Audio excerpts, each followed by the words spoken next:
Greetings, everyone. Before we begin, I'd love to know where and what time you're listening from. Let me know in the comments. And if you enjoy our stories, leave a like and subscribe so you never miss one. Now, turn off the lights, close your eyes, and relax.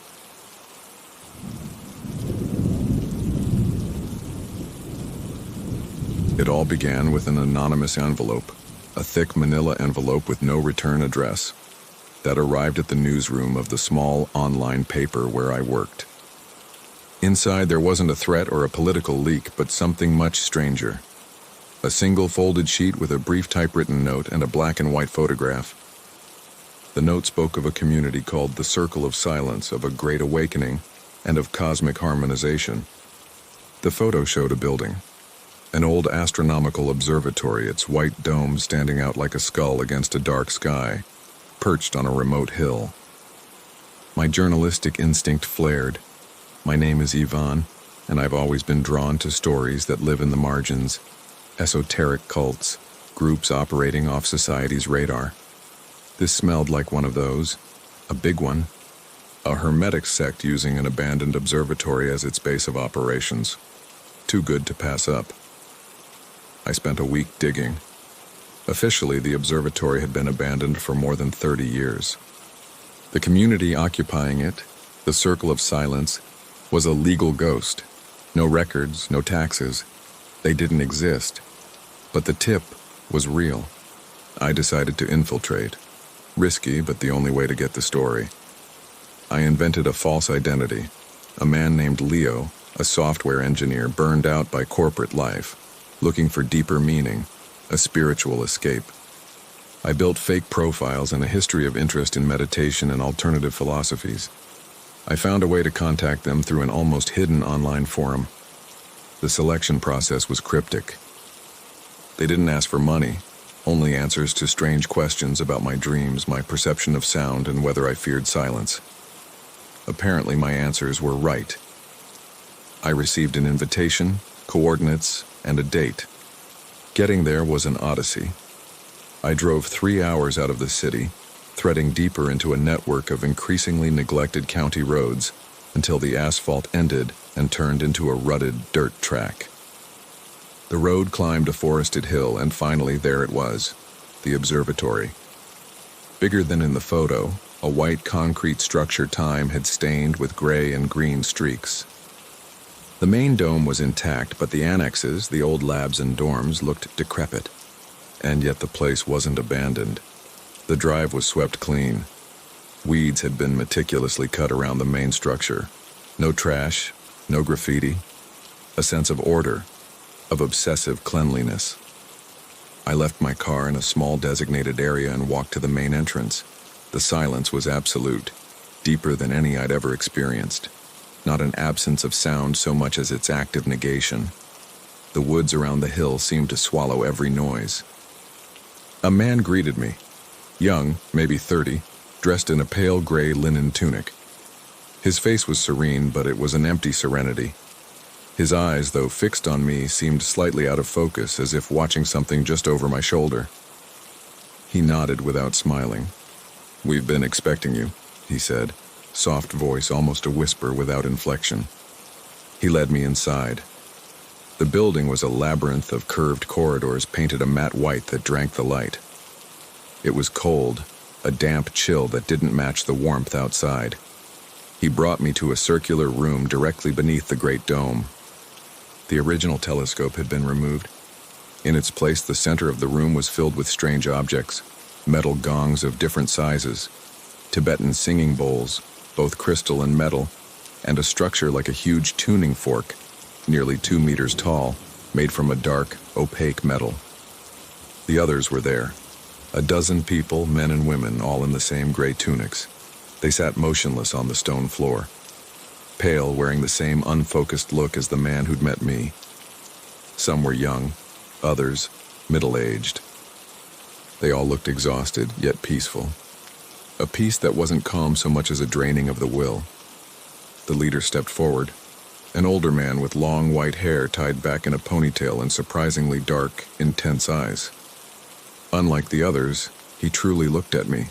scrutinized me with an intensity that made me feel naked. He introduced himself as the leader. I was there, he said, to learn how to listen. The modern world was noise, chaos, a distortion of reality. The circle of silence sought harmonization, to tune into the true frequency of the universe, a frequency they called the void. My infiltration had begun. The first days were a test of mental and physical endurance, strict routine. We woke before dawn. We ate little, boiled vegetables and unsalted bread, and we spent hours in the dome room. The rituals seemed harmless at first, though profoundly strange. They began with meditation. We sat in a circle around the great tuning fork. The lights went off. Darkness. Total. Hours in that blackness, in silence. We were supposed to empty our minds, but I used the time to analyze, to record observations, to search for the con. The leader spoke in a resonant voice, guiding us, telling us to feel the earth's vibration. Then came the chanting, monotonous, a single note, a guttural hum we had to hold as long as possible. The combined sound of a dozen throats filled the room, resonating in a way I felt in my teeth and chest. At first it was merely uncomfortable. After that, sensory deprivation. They took me down to the observatory's basement, old service chambers. One had been converted into a sensory deprivation tank, a small pool filled with extremely salty, body temperature water in a pitch-dark, soundproof room. Go in, they told me. Float. Dissolve. I floated in that liquid black nothing for hours, and there was a moment, one terrifying instant, when the peace was so profound I understood the danger, the temptation to cease to be. My journalistic cynicism began to waver. No signs of financial fraud, no obvious abuse, only this obsessive devotion to silence and vibration. But the members, they worried me. They never spoke to each other outside the rituals. They moved through the observatory like gray ghosts with that empty smile and those unfocused eyes. They seemed happy, but their happiness was hollow. During my fourth chanting session, things changed. We were in the dome in darkness, holding that guttural note. The hum filled the room. I closed my eyes, focused on my breathing, playing the novice. And then the sound shattered. It happened only in my head.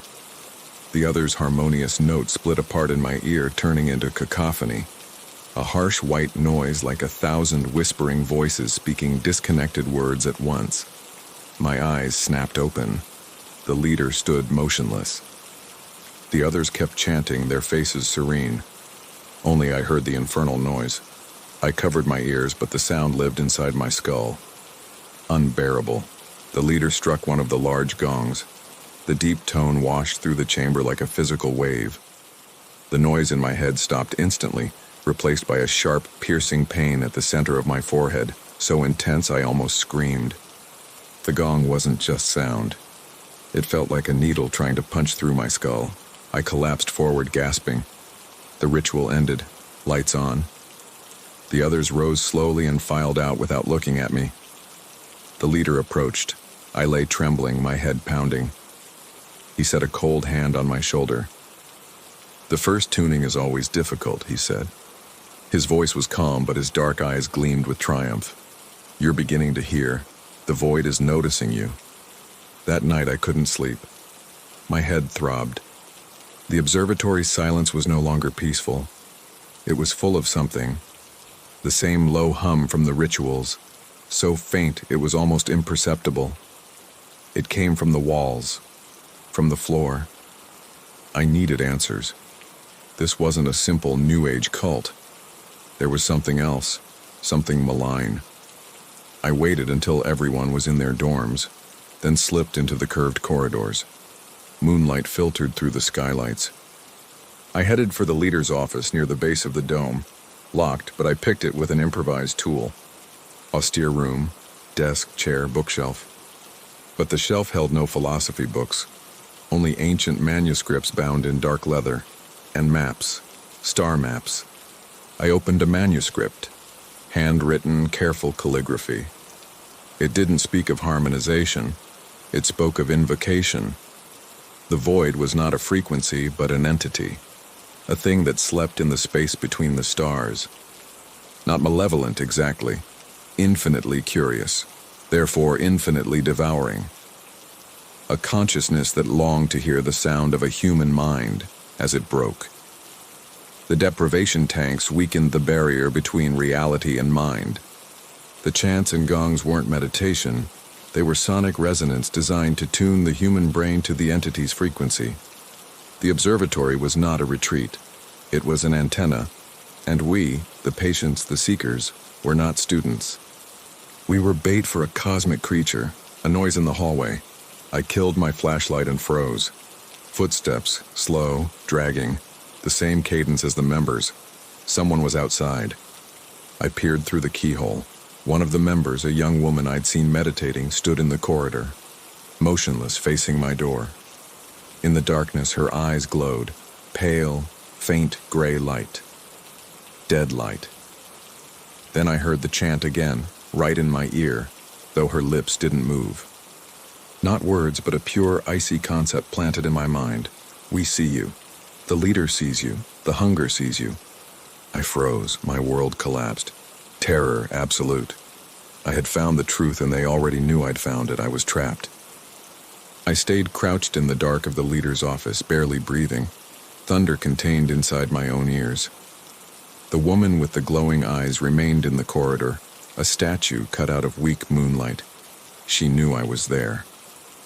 The terror was paralyzing. Not fear of physical violence, but of that unnatural calm, those dead shining eyes, the voice in my head telling me it was already too late. The observatory's silence had changed. It was no longer peace. It was a predator's hush once it has located its prey.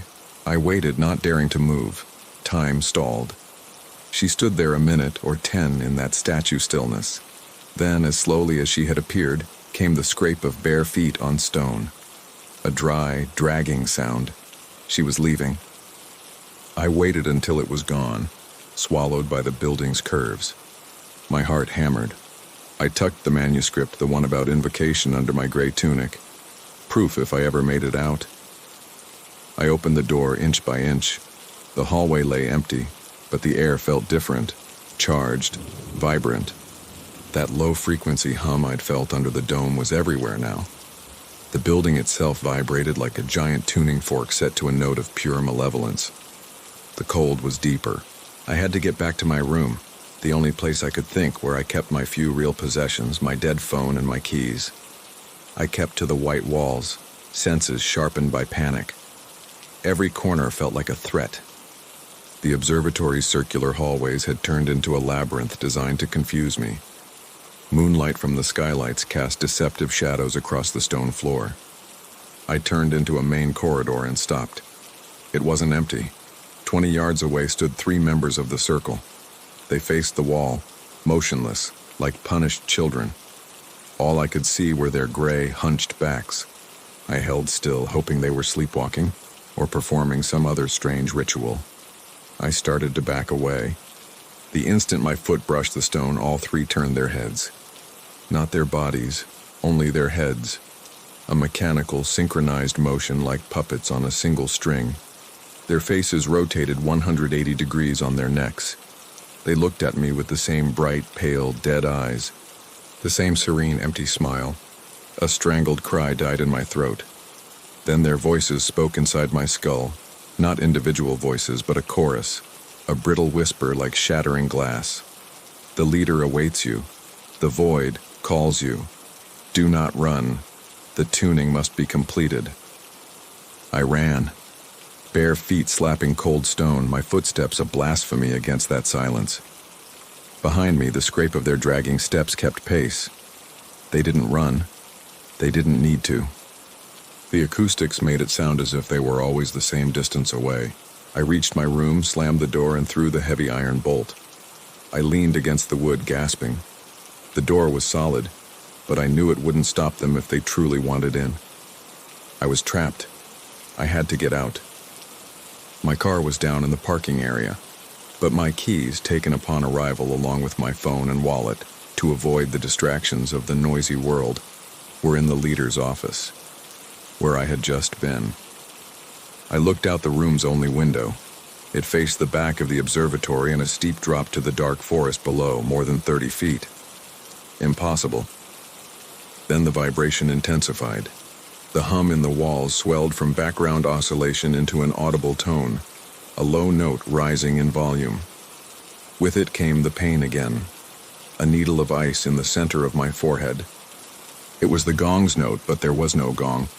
The entire building had become the instrument. I covered my ears. Useless. The sound was inside me. The pain drove me to my knees. The walls seemed to pulse with it. The pale moonlight through the window flickered, as if the light itself were being cut apart by the frequency. Nausea rolled over me. The world spun. I shut my eyes, but the visions came anyway, the void, an infinite black cold, dead stars and impossible geometries turning slowly. At the center, a presence, vast, ancient, hungry, not for flesh, but for the spark of consciousness itself. It was calling me. I opened my eyes. The pain was unbearable. The leader's voice rang in my head, clear and resonant, slicing through the hum. You cannot resist, Ivan. You are already part of the circle. You have heard the call. Stop fighting. The void only wants to listen. The door opened. No one forced it. The iron bolt slid back on its own, screeching against metal. The door swung wide.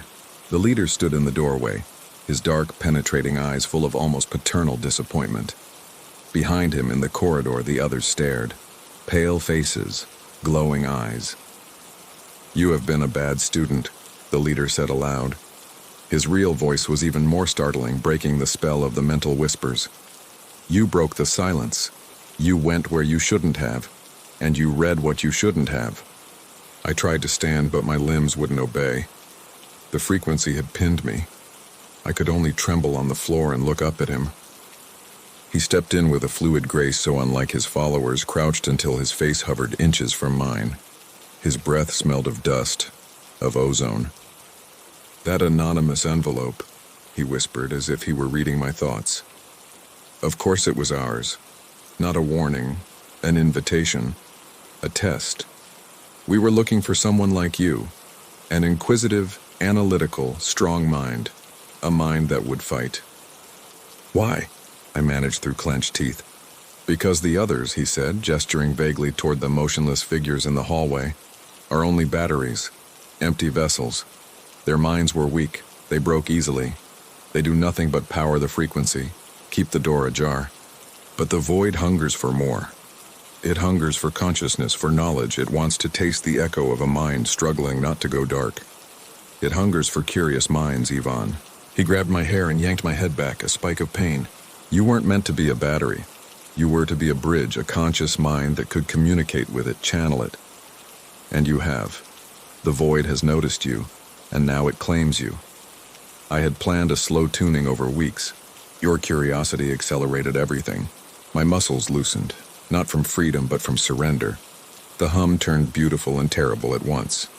The great ritual has been moved up, he said, his voice now braided with the chorus of whispers in my head. It is tonight. It is now. The glowing-eyed members filed in. They didn't seize me violently. They lifted me with calm, mechanical strength. My feet dragged across the stone. I was fully conscious, but my body no longer belonged to me. The frequency did. They hauled me through the curved hallways back to the dome. The room had changed. Darkness. The long slit in the roof stood open, exposing the chamber to the night sky. But the sky was wrong. The stars were out of place, swirling, as if the vault itself were warping under the energy pouring from the building. At the center, the huge, dark tuning fork shuddered with power, glowing a pale, cold light. The hum was so intense the air felt solid. Every member stood in a perfect ring, heads tilted back, glowing eyes fixed on the distorted heavens. They chanted, a guttural roar that shook my bones. They dragged me to the center and dropped me at the base of the vibrating fork. I lay there, paralyzed, staring up through the open dome. The leader loomed over me, arms outstretched, face rapt, eyes on the sky. Do not fear, Ivan, he shouted over the din. The void only wants to know you. to taste the echo of your existence. It is an honor." His hands rose. The chant crested. Gongs and crystal bowls sounded on their own, struck by invisible hands. The noise became a wall of pain. My skull felt ready to split.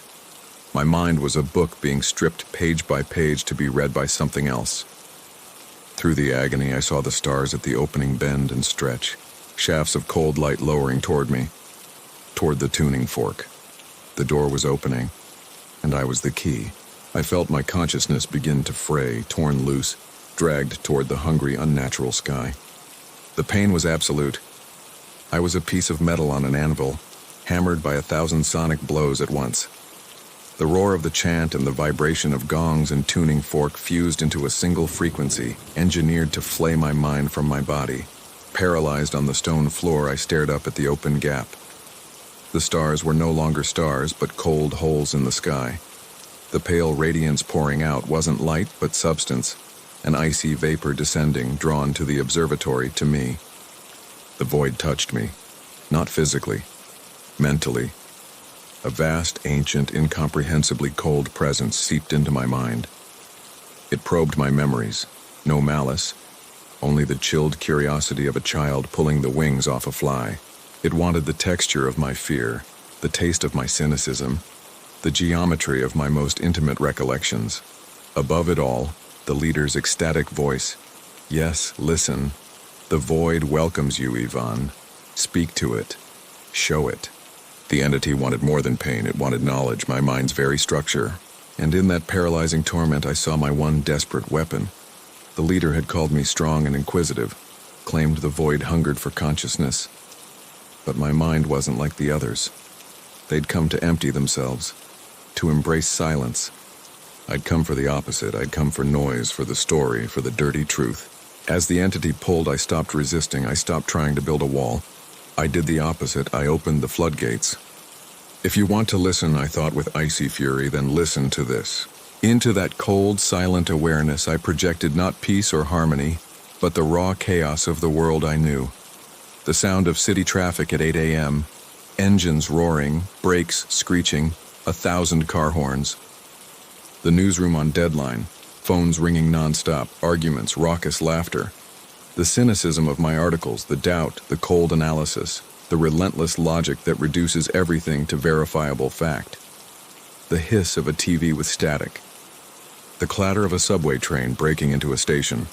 All the noise, the imperfection, the dirty, chaotic reality the leader despised. The sound of my own earthly madness. The reaction was immediate. The members' beautiful, terrible chant shattered into a discordant shriek of pure agony. The giant tuning fork's frequency lurched. The low hum knifed upward into an unbearable whistle. The void recoiled like an organism injected with poison. It wasn't accustomed to noise. It wasn't built for chaos. My mind wasn't an empty vessel waiting to be filled. It was a toxic landfill of imperfect reality. "No!" The leader screamed in my head, no longer triumphant but panicked in pain. "The pattern! You're breaking the tuning! Silence! You must be silent!" I didn't stop. I pushed harder. I gave it the pounding headache, the bitter taste of bile, the fear burning through me. The sky convulsed. The gap slammed shut. The stars slid back into place. The pillar of cold light vanished. And the massive dark tuning fork, unable to withstand the chaos I was forcing through it, split in two with a deafening crack, like thunder trapped indoors. The instant it broke, the paralysis lifted. The pain in my skull stopped. I rolled onto my side, gasping, my body mine again. The silence that followed was total, but dead, broken. The circle's members lay scattered on the floor, not dead, writhing, convulsing, their glowing eyes flickering erratically.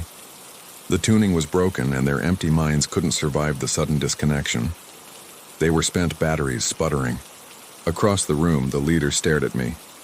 His serenity was gone, replaced by a mask of absolute fury. He had been wrong. He'd invited the fox into the hen house, and the fox turned out to be a pack of wolves. "You've destroyed the work of years," he hissed, his real voice shaking with rage. "You've poisoned the well." He lunged. He wasn't a frail old man. He moved with unnatural speed, but I was already running. I bolted from the dome, leaving the convulsing members and the leader screaming my name. I tore through the curved corridors. The building no longer vibrated. The hum was gone. The cold remained, but it was only stone-cold night. I needed my keys, the office. I sprinted there. The door stood open just as I'd left it. I dove inside. My wallet, my dead phone, my keys, exactly where the gray-clad man had placed them. I grabbed them, and the manuscript, my proof. Footsteps in the hall. The leader was coming. I ran the other way, toward the main entrance. I knew I couldn't face him. Outside, the night air was fresh, smelling of pine and earth. The forest silence was no longer oppressive, it was just silence. I ran for my car in the dim light. My hands shook so badly I could barely get the key into the lock. The observatory's main door banged open. The leader stood in the threshold, a dark cutout against the pale interior light. He didn't follow. He just watched. I slid behind the wheel and turned the key. The engine roared to life, noisy, polluting, and the most beautiful sound I'd ever heard.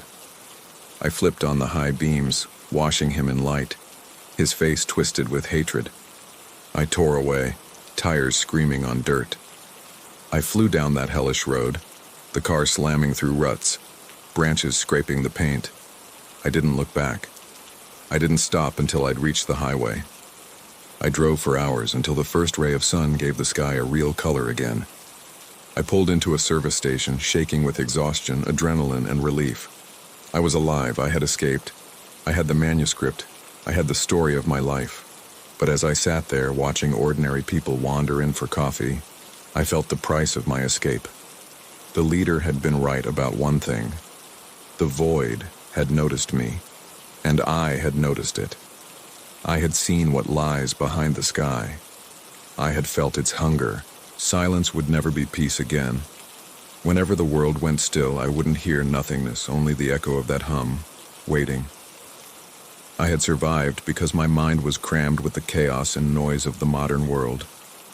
And now, ironically, that very chaos was my only protection. Condemned to cling to the everyday din for fear of what, in the silence, is already listening to me.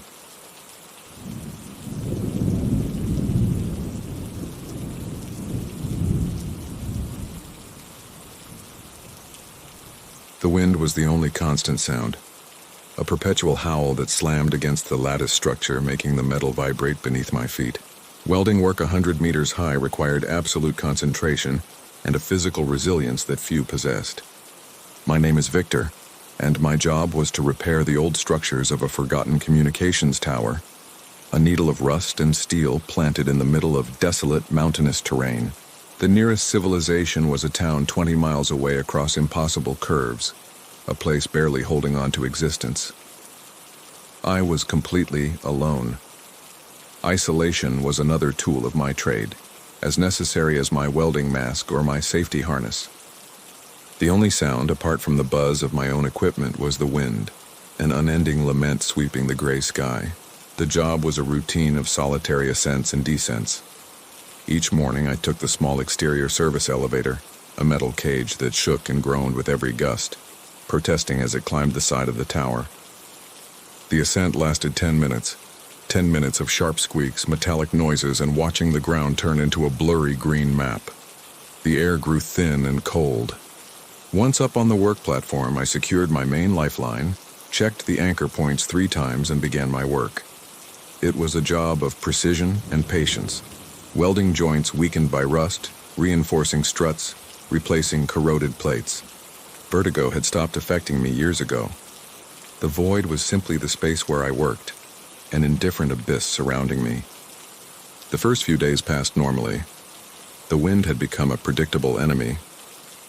I learned to move with it, to anticipate the gusts that tried to rip the tools from my hands, to weld in the brief lulls of calm. The cold was constant, sinking into my bones, but the heat of the electric arc offered momentary relief. But on the 3rd day, something changed. The first hint was subtle, easy to dismiss, almost imperceptible. I was focused on a difficult weld, on a joint beneath the main platform, hanging from my harness. My mask was down. The world had shrunk to the bright electric arc. the smell of ozone and hot metal filling my helmet. Suddenly, I felt a change in air pressure right next to me, in my blind spot. It wasn't a wind gust. It was too localized. It was a clear sensation of displacement, as if a large person had brushed past my shoulder at full speed. The welding arc flickered for an instant, the blue flame turning erratic, as if that invisible passage had disturbed the air around it. I lowered the torch, the arc extinguishing. I snapped up my mask, my heart beating a little faster. The wind howled as always, but there was nothing. It was just me hanging 100 meters high, secured to the structure, and the gray void stretching in all directions. I chalked it up to the altitude, to fatigue, to a capricious air current that had struck the tower in a strange way. I returned to my work, but the sense of security had cracked. I began looking over my shoulder, something I never did.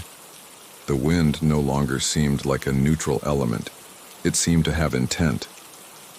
The second manifestation was more direct, undeniable. This time it wasn't a brush, it was a weight. I had climbed back onto the main platform, a metal grid 6 feet by 6 feet. I was standing with my back to the void, secured to the railing, coiling a heavy cable. The wind was strong, constant, hitting my back. And then, between two gusts, I felt a pressure, a slow, deliberate pressure on both my shoulders. It wasn't a slap like the wind. It was like two heavy, broad, palpable hands resting on me. A dead weight that didn't push with anger, but with a cold, calculating curiosity. They were pushing me gently, but with incredible force, toward the edge of the platform, toward the void. My harness tightened. My boot slipped an inch on the drizzle-wet metal. I grabbed onto a steel strut, my breath caught in my chest. I spun around sharply. There was nothing. Just the gray, empty sky. The wind howled, but the pressure had instantly vanished. I checked my harness. It was secure, but the sensation of those ghostly hands lingered on my shoulders, a cold imprint that would not go away. From that moment on, the isolation became a threat. Every metallic noise from the tower, every groan of the steel under tension, made me jump. I started talking to myself, humming anything to break the oppressive silence that fell between the wind gusts. The feeling of being watched was constant, an invisible presence at my back, just outside my peripheral vision. I began to check my knots and carabiners obsessively, checking my harness buckles every 5 minutes, running my fingers over the seams, looking for wear that didn't exist. My routine, once my strength, was now filled with these rituals of fear. But the definitive proof, the one that shattered my skepticism and plunged me into pure terror, came the next day. It happened with my tools. At that height, safety was everything. Every tool was secured. The wrenches, the hammers, everything hung from my belt or the railing with carabiners and short lanyards. Losing a tool wasn't just a work problem, it was a deadly projectile that could fall 100 meters. I was methodical. My torque wrench, the heaviest and most expensive tool, I always secured with a double carabiner to my harness on the right side. I was working on the north side of the tower. I needed the wrench. I reached for it on my harness, an automatic movement. It was gone. I felt an icy emptiness in my stomach. I patted my harness, frantic. The carabiner was there, locked, but the wrench had vanished. I looked at the platform floor, fearing to see a broken carabiner. Nothing. I had lost it. I leaned against the railing, feeling sick, thinking about the danger, about the report I would have to file. And then I saw it. It was on the opposite platform. The tower had 4 small service platforms, one on each corner, connected by a narrow catwalk. I was on the north one. The wrench was on the south platform, almost 10 meters away. It wasn't lying on the floor. It was clipped with its own double carabiner to the safety railing of the south platform. The carabiner was locked. It hung there, swinging gently in the breeze, mocking me. The wind stopped completely. The silence was absolute, unnatural. It was impossible. I hadn't been on the south platform all day. No one else had climbed up. I was alone. I walked slowly across the metal catwalk, my boots making a dull noise. The air was still heavy. I reached the wrench. I touched it. It was cold. The carabiner was perfectly secured. It required 2 deliberate actions to open it. Someone or something had unclipped it from my harness without me realizing, had walked 10 meters across a catwalk 100 meters high, and had reclipped it there. Silently, I looked around. The sea of pines looked back at me, motionless. The invisible presence was no longer playing games. It wasn't testing my weight. It was showing me that it could move, that it could manipulate my environment, that it could touch my tools. And if it could do that with my heaviest tool, it could do the same with the main carabiner, the one that anchored me to life. I stood there on the south platform for a whole minute. I didn't dare unclip the wrench. What if it was a trap? What if, the moment I touched it, the void weight pushed me again? But I needed it to work. With shaking hands, I manipulated the carabiner and released the tool. I secured it to my harness, this time with 3 extra nuts. The rest of the day was hell. Work stopped. I couldn't concentrate on welding anymore. I spent the next 4 hours standing on the north platform, with my back to the structure, looking into the void, watching the wind, watching my other tools, watching the south platform catwalk, expecting something to move. But I saw nothing. The enemy was the air itself. It was the void weight that knew I was there, watching me, deciding its next move. When the service elevator rattled up at 5 to collect me, I jumped into it, slammed the cage shut, and pressed the descent button with a desperation I had never felt before. As I descended, I did not take my eyes off the platform above, watching it shrink, expecting to see a silhouette against the gray sky. But I saw nothing. The descent in the metal cage was torture. With every meter I dropped, I felt the invisible gaze of the upper platform following me, as if the entire tower were watching me leave. Knowing I would have to return, I gripped the torque wrench in my gloved hand so tightly that my knuckles ached. It was solid, cold. It was real. But the way it had traveled from my harness to the opposite railing was not. When the elevator finally hit the concrete base with a thud, I leaped out and ran the 50 meters separating me from the small construction trailer that served as my bedroom, kitchen, and refuge. I bolted the door, a useless gesture. If something could move tools 100 meters up, a cheap lock wouldn't be a problem. I started the generator.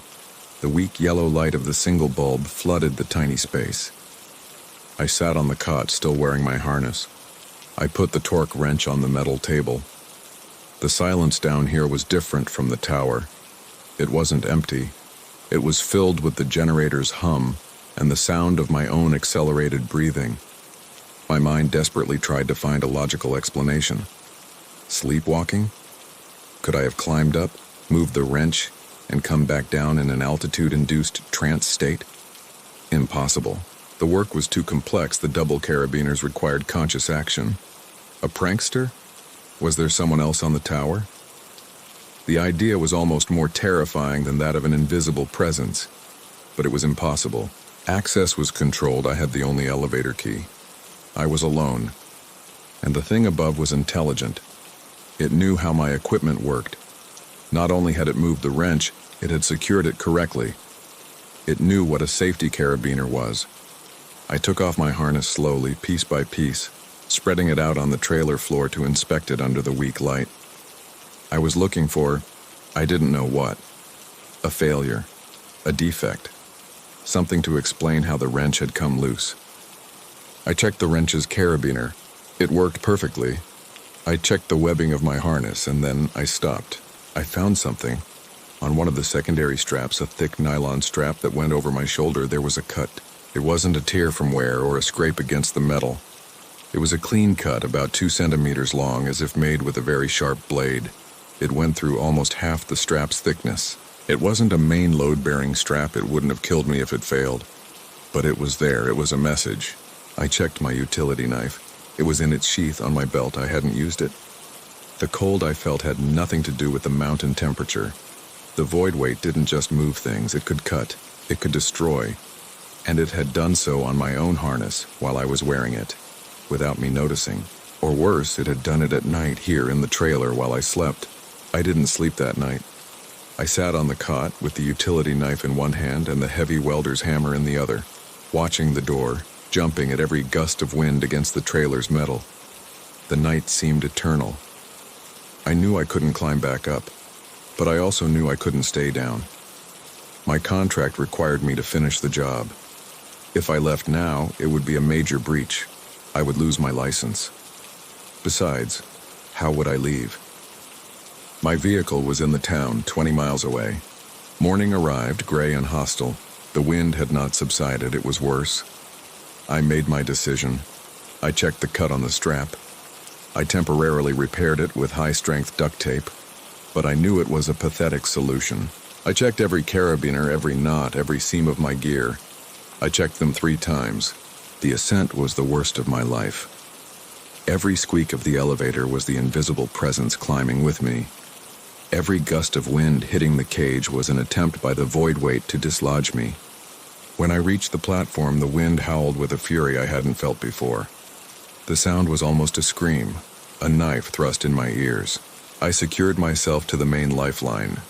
I clipped my forged steel safety carabiner to the tower's anchor point, checked the screw gate lock, and tightened it with all my strength.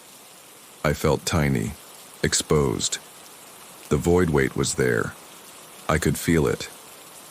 The air around me was heavy, charged with a static electricity that made the hair on my arms stand up. I decided to work. It was the only thing I could do. Keep busy, keep alert. I moved toward the joint I needed to weld. I secured my tools to the railing with extra knots. Every time I had to release a carabiner, my hands trembled. I looked around constantly. The north platform, the south platform, the empty sky. I needed to weld. I lowered my mask. The world became dark and then bright as the arc came to life. The smell of ozone, the sound of melting metal. I tried to lose myself in the work, in the precision of the weld bead. And then the wind stopped. Suddenly, completely. The constant howl that had been my soundtrack vanished. A dead silence fell over the tower. A silence so profound I could hear my own heartbeat in my ears. It was the same silence that had preceded the wrench incident, the same silence I had felt before the carabiner started to turn. The void weight was here. I felt the change in air pressure. The air around me became thick, heavy, as if I were walking underwater. And then I felt the pull. My harness, my main lifeline, the one holding me to the tower. I felt a short, sharp tug as if someone were testing the rope. I turned toward my anchor point, and I saw the impossible. The carabiner, the forged steel carabiner that I had secured, the one with the screw gate lock, the lock, it was moving. I saw it with my own eyes. Slowly, microscopically, the screw gate was turning on its own. Unscrewing, revolving with a constant mechanical movement, as if invisible fingers were turning it. I was paralyzed by horror. 1 second, 2. The lock was already halfway undone. The gate of the carabiner was almost free. I screamed, a sound swallowed by the non-existent wind. I lunged at the carabiner. I grabbed the screw gate. It was icy cold. I tried to twist it shut, and I felt the resistance. It wouldn't move. The void weight was fighting me. It was applying an opposing force. I was twisting right to close, and the invisible entity was twisting left to open. It was a battle of physical force against nothingness. I could feel the torsion, the invisible power in my hands. My muscles tensed, the metal of the lock bit into my gloves. The void weight was strong. The pressure on my shoulders, the one that had pushed me, was now concentrated on that small piece of metal. The carabiner began to open a little further. No, I wouldn't let myself fall. With all the force of my panic, I used both hands. I grabbed the lock and twisted with a roar that came from the depths of my being. There was a sound, like a dull click, and the resistance disappeared. The lock turned freely. I tightened it so hard I felt the metal deform. I was safe, for now. I stood there gasping, clinging to the tower strut. My legs were rubber. The void weight had tried to murder me. It had tried to unclip me and send me into the void. The wind returned abruptly as if nothing had happened. The howl came back, hitting me, shaking the tower. I grabbed my work radio from my belt. I had to call. I had to report a structural failure, an emergency, anything to get me out of there. I pressed the button. Base, this is Victor. Do you read me? Only static. A harsh white noise. Base, repeat. Do you read me? Emergency. More static. The void weight could not only move tools and open carabiners, it could kill radio waves. It had cut me off. I was alone, 100 meters high, on a tower that was trying to kill me without communication, and the sun was starting to set. The sunset brought no relief, only a new form of terror. Darkness swallowed the sea of pines below, turning the void into a pit of black ink. The wind, which had returned with fury, howled between the steel struts, and now in the darkness every groan of the metal sounded like a voice, a lament joining the whistling air. I was alone, 100 meters up, with a dead radio and safety gear that had been visibly sabotaged. My only option was the service elevator. Staying on the platform, exposed to the wind and the void weight, was suicide. I checked my harness for the 4th time. The cut in the strap was still there, a smiling mouth covered with duct tape. I secured the torque wrench I had recovered from the south platform, its weight on my belt a constant reminder of my enemy's intelligence. I had to move. I had to cross the 20 meters of metal catwalk separating my platform from the elevator, installed on the east side. I unclipped my main lifeline from the platform anchor. The sound of the carabiner opening was deafening in the darkness. For an instant I was secured only by my secondary line. The wind seemed to notice, hitting me with a treacherous gust that made me stagger. I clung to the railing. The metal was so cold it burned through my gloves. I started moving across the catwalk, and then the wind stopped. Abruptly, as if a door had been slammed shut. The deafening howl vanished, replaced by a dead, heavy, unnatural silence. The same silence that had preceded the wrench incident. The same silence I had felt before the carabiner started turning. The void weight was there. I felt the change in air pressure. The air around me became thick, heavy, as if I were walking underwater. And then I felt the weight. Not on my shoulders this time, but on my chest. It was an immense, invisible pressure pushing me back, away from the elevator, back to the platform. It was like trying to walk against an invisible concrete wall. No, I muttered through clenched teeth, my voice sounding weak in the still air. I fought the pressure, taking one step and then another. Every step was agony, my muscles burned, and then I felt the touch. Cold, invisible hands patting my harness. I felt them on my waist, on my chest. They weren't pushing me, they were searching. They were looking for the carabiners, they were looking for the buckles. I screamed and started punching the air in front of me. My gloved fists hit nothing but dense, cold air. But the hands drew back. The pressure lessened for an instant. I ran. I ran the last 5 meters, lunged for the elevator cage and scrambled inside, collapsing onto the metal grid floor. I pulled the steel mesh door. I slammed it shut and slid the latch, a flimsy piece of metal. I was inside. I was safe, or so I thought.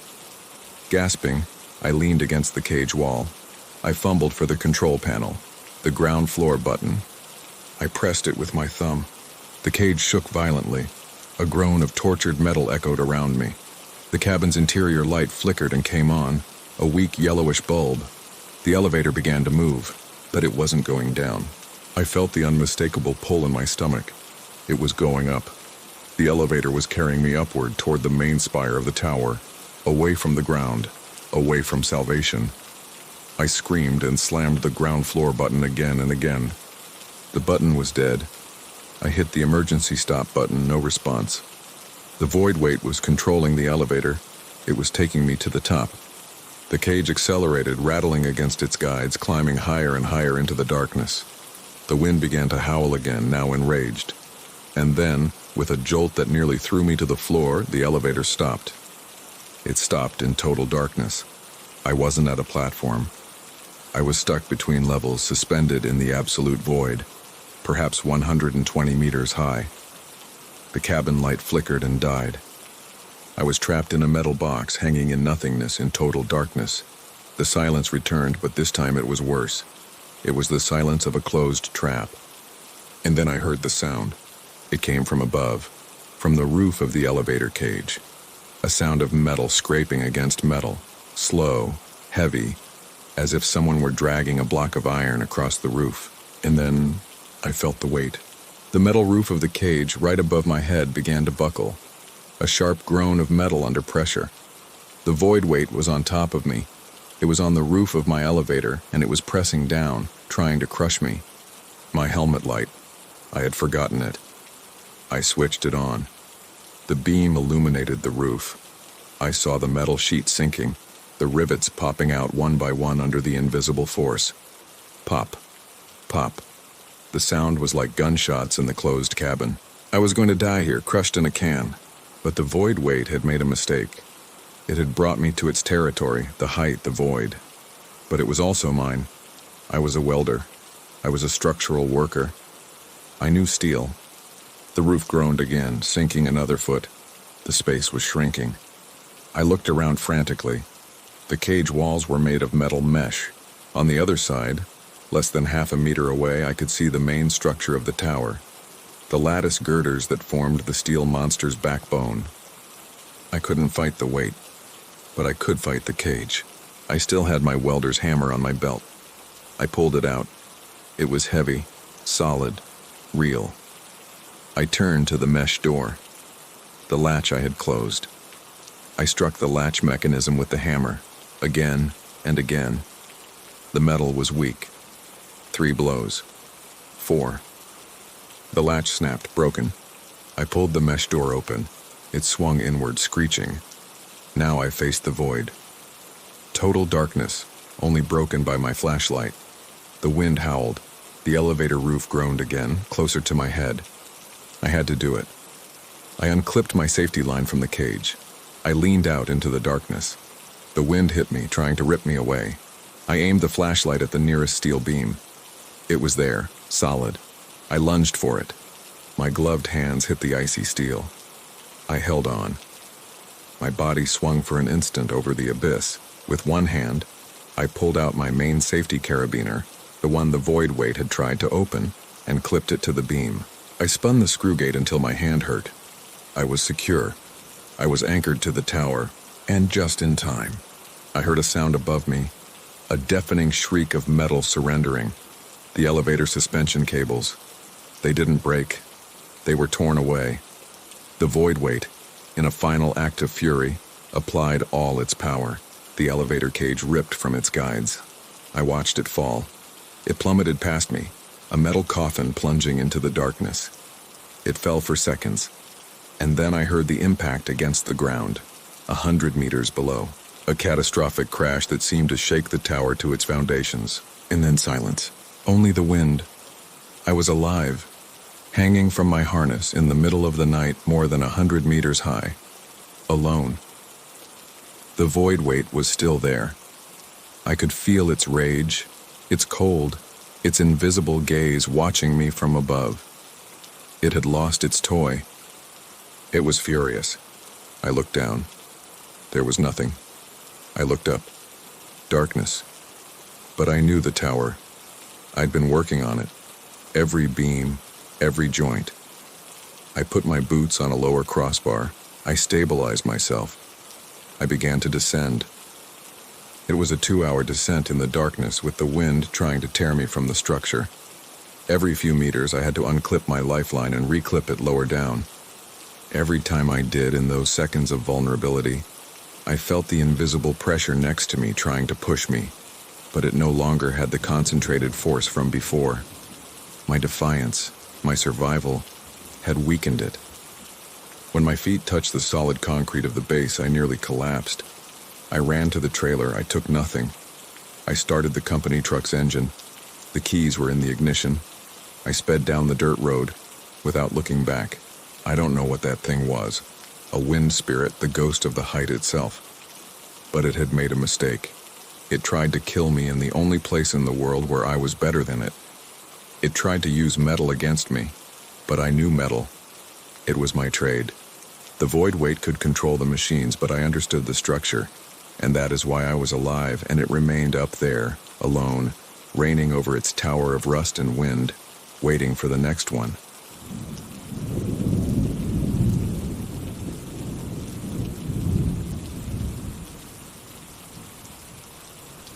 My only true passion, the only vice I allowed myself, was pure sound. Not music itself, but the fidelity of its reproduction. I spent hours searching for the perfect equipment, the exact balance between the tube amplifier and the diamond stylus.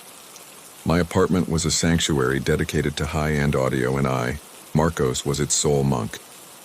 My quest for components led me to strange places, and that is how I found them one Saturday morning, on the last table of a dusty flea market, hidden under a stack of 70s electronics magazines. They were a pair of headphones, a model I did not recognize, from an unknown brand called Aurasonics. They were magnificent. These were not the lightweight plastic devices of today. They were heavy, substantial. The ear cups were enormous, circular, finished in real walnut wood, dark and deeply grained. The headband was brushed steel and thick leather. The coiled cable was as thick as my pinky finger. The seller, an indifferent man chewing tobacco, knew nothing about them. He said they came from an eviction. I haggled purely out of instinct, although I would have paid anything. I took them home, feeling that particular euphoria of the collector who has just found a hidden treasure. That afternoon, I began the ritual. I turned off my phone. I closed the blinds, leaving the room in a comfortable gloom. I warmed up the tube amplifier, watching the filaments glow with a soft orange color. I took out my test record, a complex recording, full of nuances, of silence and orchestral fury. I carefully cleaned the vinyl. I plugged in the headphones. The quarter-inch jack entered the amplifier with a solid, satisfying click. I sat in my listening chair. I placed the heavy wooden ear cups over my ears. The sensation was immediate. Total isolation. The outside world completely disappeared, the leather of the pads sealing my head. I placed the needle on the groove. I waited for the usual slight hiss of the vinyl. There was no hiss. There was absolute silence. A black void, deeper than any noise cancellation I had ever experienced. Then the music began. The sound was not just clear, it was tangible. I was not listening to a recording, I was inside the studio. I could hear the brush of the bow hair on the cello string, the slightest breath of the flutist before blowing the note. The bass did not rumble, it vibrated directly in my bones. The sound was inside my skull. It was three-dimensional, terrifying in its perfection. I stayed there motionless for hours, rediscovering every record in my collection, lost in a sonic clarity I did not believe possible. It was almost midnight when I finally took them off. The music stopped. The amplifier hummed softly. I lifted the wooden ear cups, the leather warm from contact, and the real world returned. But it came back wrong. I stayed still. The silence of my apartment was incorrect. It was not silence, it was muffling. It was a dense, heavy silence, as if someone had covered all surfaces with thick velvet. The familiar hum of my refrigerator in the kitchen had vanished. It was not quieter, it simply was not there. The faint murmur of city traffic, which always filtered through my double-paned windows, had been reduced to an almost imperceptible whisper, as if the city were miles away. I blinked several times, confused. It was auditory fatigue, I told myself. I had been listening to music at a considerable volume for hours. My ears were saturated, temporarily insensitive to low frequencies. It was a logical, reassuring explanation. I stood up, stretched my legs. I went to the kitchen for a glass of water. The sound of the faucet turning on was dull, without the usual sharp whistle. The water hitting the glass sounded distant. It was a deeply unsettling feeling. I decided to go to bed. Exhaustion, sensory overstimulation. Everything would return to normal tomorrow. But it was not that way the next morning. I woke up in a world made of cotton. The sound of my own alarm, normally jarring, sounded weak, as if it came from another room. My voice, when I cleared my throat, sounded muffled in my own ears. The deafness was not uniform. I could hear certain high-pitched sounds, but all background noises, the lows, the texture of the world, had been erased. Panic began to rise, a cold bubble in my chest. I went to the living room. The headphones were on the coffee table, disconnected from the amplifier, their coiled cable retracted. I looked at them with a new sense of dread. I picked them up. They were heavy, cold. I held them close to my ear without putting them on. I heard something. It was a hum, incredibly low, a frequency that was closer to a vibration than a sound. A static, guttural hum, like a dead television channel, but deep. It came from inside the wooden ear cup. They were disconnected, they had no battery, they had no power source, but they were emitting a sound.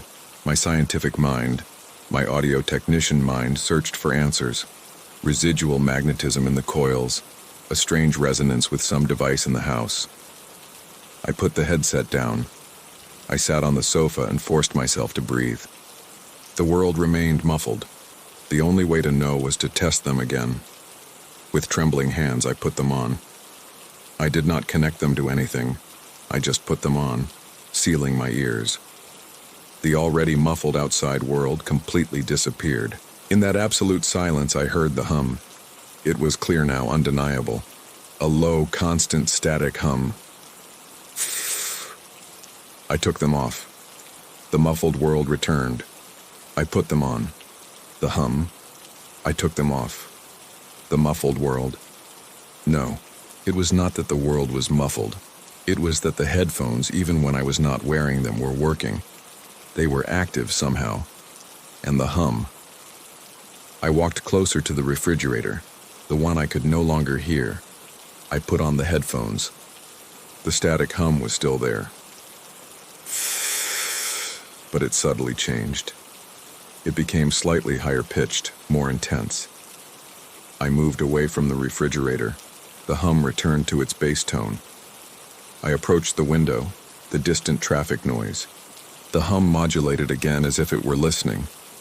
I froze in the middle of the living room. The horror of understanding was a physical paralysis. The world was not muffled.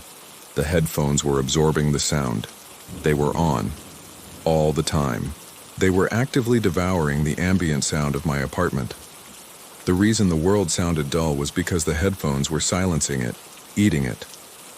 And the hum, that static they emitted, was the noise of their digestion. It was their own frequency, a reverse frequency that canceled out reality. Last night, when I listened to music, I was not listening to the vinyl. I was listening to the entity's perfect interpretation, a lure. But when I took them off, they did not turn off. They kept working, stealing the sound. I ran to the hallway closet. I grabbed the metal box where I kept old tools. I shoved the headphones inside and closed the lid. The silence was immediate. The sound of the metal latch closing was sharp, clear, real. A second later, the hum of my refrigerator came back to life, filling the kitchen. The outside traffic returned to a familiar murmur. It was back. I had recovered my world. I stood staring at the metal box, breathing hard. The object was contained. The feeling of relief was short-lived, because now the silence of my apartment terrified me for another reason. I opened the box. I took out the headphones. I left them on the rug. The world muffled again. The refrigerator hum vanished. The headphones did not need to be over my ears. They only needed to be in the room. They were absorbing my sonic reality, whether I was participating or not. The hum, I noticed now, was slightly louder than the night before. The entity was hungry. It was getting stronger. The relief of having found the metal box lasted barely a second. The silence was total, but it was a false silence. The hum of my refrigerator had returned. The murmur of traffic was normal. My sonic world was intact, but only as long as I kept the beast caged. I realized I had an impossible choice. I could live in my apartment, but I would have to share it with that metal box, knowing what it contained, knowing the entity was still there, hungry, waiting. Or I could throw the box away, get rid of the headphones. But where? Throw them in the trash? Bury them? The idea of that hum continuing to absorb sound, only in a landfill or underground, seemed irresponsible, almost dangerous. A part of me, the collector's part, resisted. They were the perfect audio equipment, even if they were cursed. Curiosity won me over. I opened the box. The sound of the latch was sharp, clear. The instant the lid lifted, the world muted. The refrigerator hum faded as if someone had turned down a volume knob. The inverse frequency had returned. The headphones, in their metal nest, looked at me with their dark wooden ear cups. The static hum, the fia, filled my head again, now a little more perceptible than before. I closed the box. The sound returned. I opened the box. The sound was gone. It was a demonic on-off switch for reality. I decided to conduct an experiment. I needed to know if the effect was localized. I left the headphones out of the box on the rug, actively absorbing the sound of my living room. I put on my shoes. The sound of my steps on the wood was dull, dead. I left the apartment and closed the door. The sound of the door closing was a muffled thud without echo. I went down in the elevator. The metallic hum of the motor was barely a whisper. I reached the lobby and pushed the heavy glass door open to the street. The instant I stepped outside, the world hit me like a solid wall. The sound, the roar of city traffic was deafening. The screech of a bus's brakes a block away was an ice needle in my eardrums. The conversation of two women passing by sounded like they were shouting directly into my ear. I covered my ears, wincing in pain. Everything was too bright, too sharp, too loud. I realized my mistake. The effect was not just the headphones absorbing sound. It was that my brain, to compensate for the forced silence of my apartment, had cranked its own gain to maximum. My hearing had become hypersensitive. The outside world, which was just background noise before, was now an unbearable cacophony. I ran back inside the building. The lobby seemed quieter, a relief. I took the elevator up and entered my apartment. Then I felt it, the relief. The muffled silence welcomed me like a hug, like a balm on my sore ears. The refrigerator hum was still absent. The traffic was a distant whisper. I took off my shoes. My steps were silent, peaceful. I realized with growing horror that the muffled silence had become my refuge. The entity had made me sensitive to the real world so that I would choose to stay in its silenced world. It was a perfect psychological trap. I spent the next 2 days in the apartment. I left the headphones out of the box. The silence grew deeper. The outside world completely faded away. I no longer heard sirens, traffic, or rain against the glass. My apartment had become a bubble of acoustic vacuum. The only sound left was the hum. It was getting louder, more complex. It was no longer just a monotonous static. It began to have texture. It began to modulate. I would sit in my armchair, in the total silence, and listen to the hum of the headphones on the rug. Sometimes the hum went up in pitch, almost like a sigh. Other times it dropped to a guttural growl. The entity was not just absorbing, it was growing. It was feeding on my silence. Then I began to hear voices. They were faint, incredibly faint, buried deep within the static. Fragments of words like a badly tuned radio in the middle of the night, so loud. Peace. Listen. They were whispers dry as dead leaves. My blood ran cold. This was not just a hungry parasite. It was intelligent. My audiophile obsession committed the fatal mistake. My curiosity overcame my fear. What were those voices? What were they saying? The static from the headphones was too low to hear clearly. I had the perfect audio equipment. I had the headphones themselves. With a sense of doom, I picked up the Orasonics. They were heavy, the polished wood cold to the touch. I sat in my armchair. The silence in the room was absolute. I put them on. The isolation was instantaneous. The hum, it was no longer a murmur. It was a roar. An ocean of white static filling my skull. And the voices. They were clear, crisp, as if whispering directly into my ear canal. At last, whispered a voice, dry and ancient. "You have come to listen. Silence is pure," whispered another. A seductive female voice. "Noise is a disease. It's killing you. We were cleaning you." I screamed and ripped the headphones off. They fell to the floor. I gasped, my heart pounding against my ribs. The voices, they had spoken to me. They were waiting for me. I looked at the headphones on the floor. The hum continued, but now it sounded like a mockery. The silence of the room returned, but it was no longer silence. It was the absence of sound caused by the entity. I had to end this. I ran to the kitchen. I grabbed a heavy hammer from the tool drawer. I was going to destroy them. I was going to smash them to pieces. I returned to the living room. I raised the hammer over the headphones. "Do not do it," whispered the voice. This time it did not come from the headphones. It came from the air, right next to me. I stopped. I looked around. The apartment was empty. "The noise will hurt you," the voice said now from the corner of the room. "Only we offer you peace." I was hallucinating. The headphones had affected my mind. I had to destroy them. I raised the hammer again. Then I heard the phone. The sound was a shock, sharp and violent in the muffled silence. My home phone, the one I never used, was ringing. I ran to pick it up. Was it a real call? A connection to the outside world?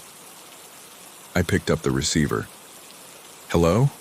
I said, my voice sounding dead in my own ears. There was no reply, only silence. Then, the hum. The guttural, deep, coming from the phone's receiver. The entity was no longer just in the headphones. It had spread. It had entered the phone line. I dropped the phone as if it burned me. It swung back, hanging and swaying from the cord, the static hum filling the room. I looked in horror at my music system, my sanctuary, my tube amplifier. I ran to it. I put on a record, my favorite. I turned the volume to maximum.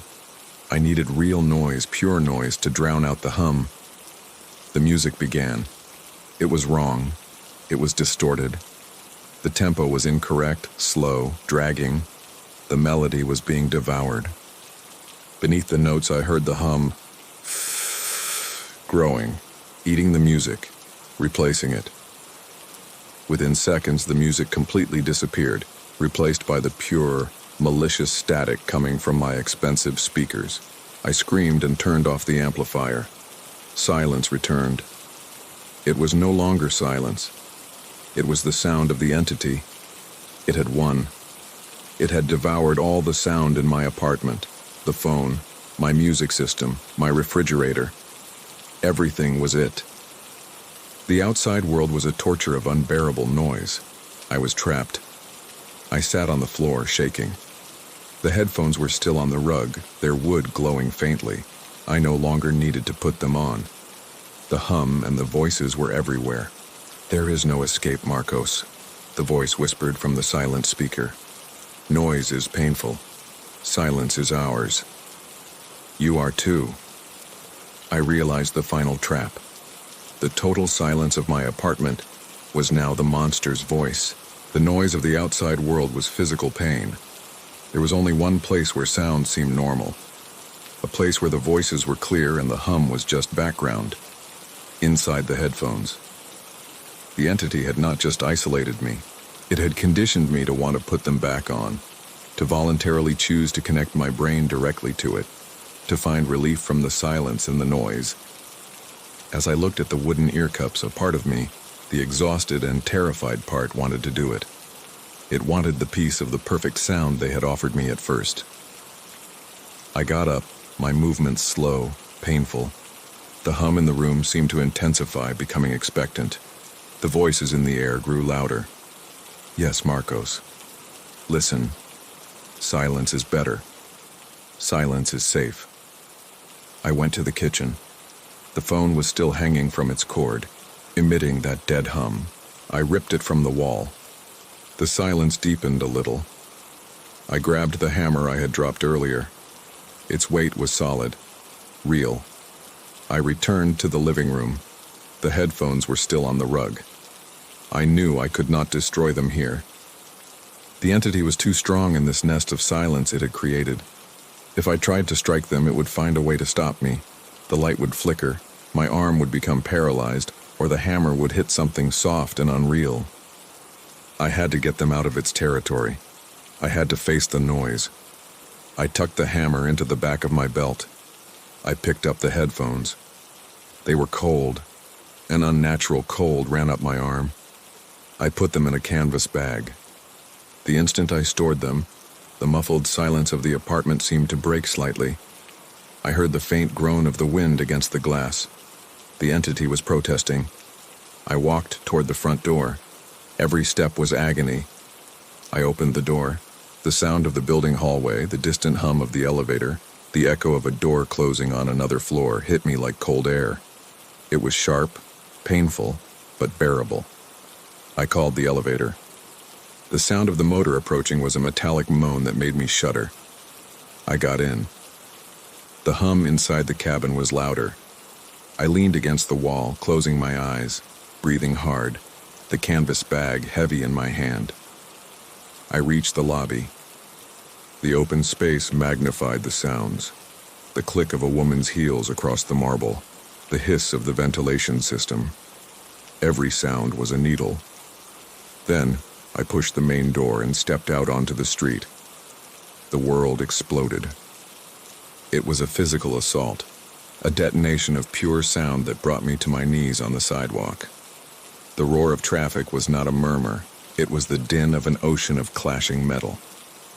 The screech of a bus's brakes a block away was a superhuman scream that pierced my eardrums. The people, their voices were shouts, their footsteps, hammer blows against the cement. Every sound was a slash of pain. I stayed on the sidewalk, paralyzed by the agony, my hypersensitive hearing turning the world into a torture chamber. The entity had prepared me well.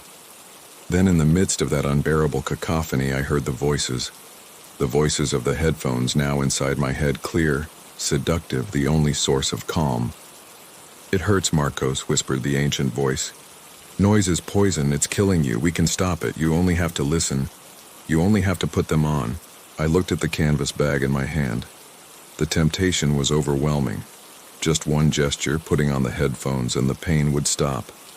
The outside world would disappear, replaced by the controlled hum, by the pure silence. My hand moved toward the bag. "That's right, put them on. Silence is peace, silence is ours." My fingers grazed the cold wood. I was about to give in, I was about to choose the refuge. Then an ambulance siren sounded several blocks away. The sound was so sharp, so penetrating, that the pain brought me clarity. No, it was not peace, it was surrender. I grit my teeth. The pain was real, but the silence was the lie. I gripped the bag tightly. I had to destroy them. I had to do it before my will broke. I got up, or rather, I dragged myself up. I ignored the strange looks of the pedestrians. I staggered, using the building walls for support, every step a torture of noise. The voices in my head were shouting now, furious. "Stop! Go back! The noise will break you!" I saw an entrance. A narrow alley between two buildings filled with dumpsters. I stumbled in there. The sound muted slightly, bouncing off the brick walls. It was minimal relief, but enough.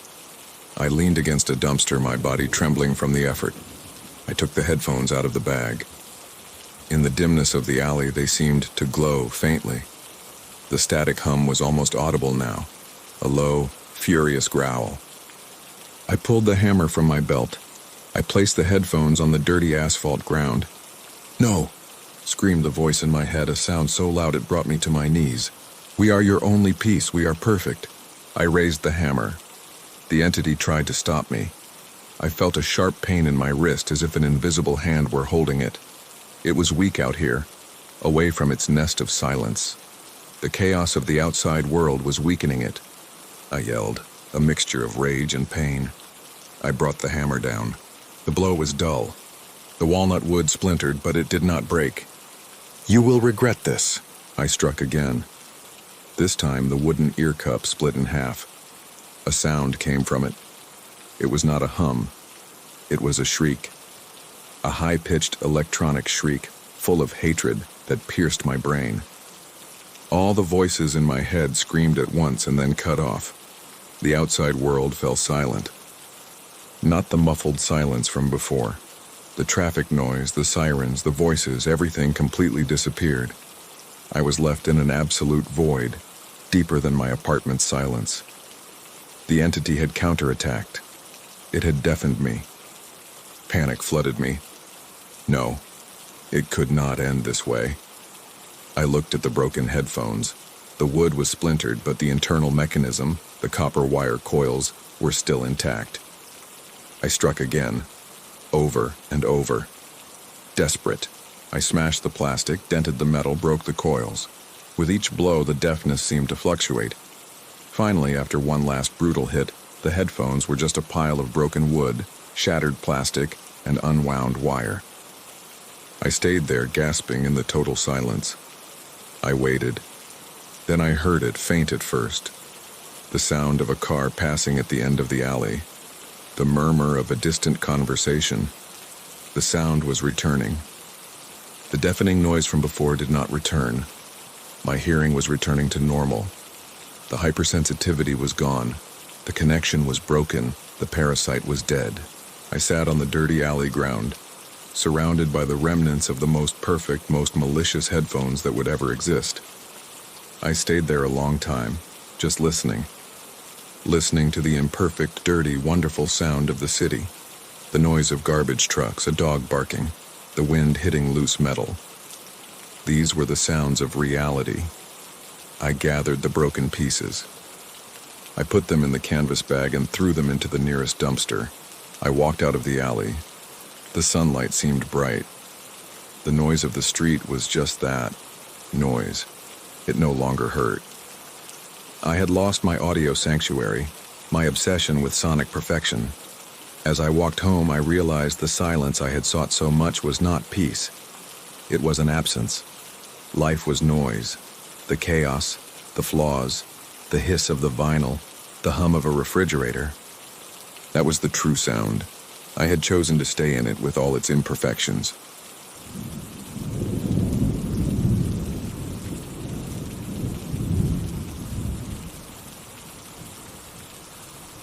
I moved into that building specifically looking for what its appearance promised, a life without sudden alarms.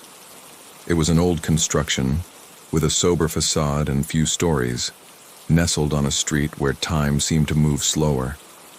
My previous life had been a constant clamor, a cacophony of traffic, sirens, and noisy neighbors that had left my nerves frayed, and a longing for silence so strong it felt physical.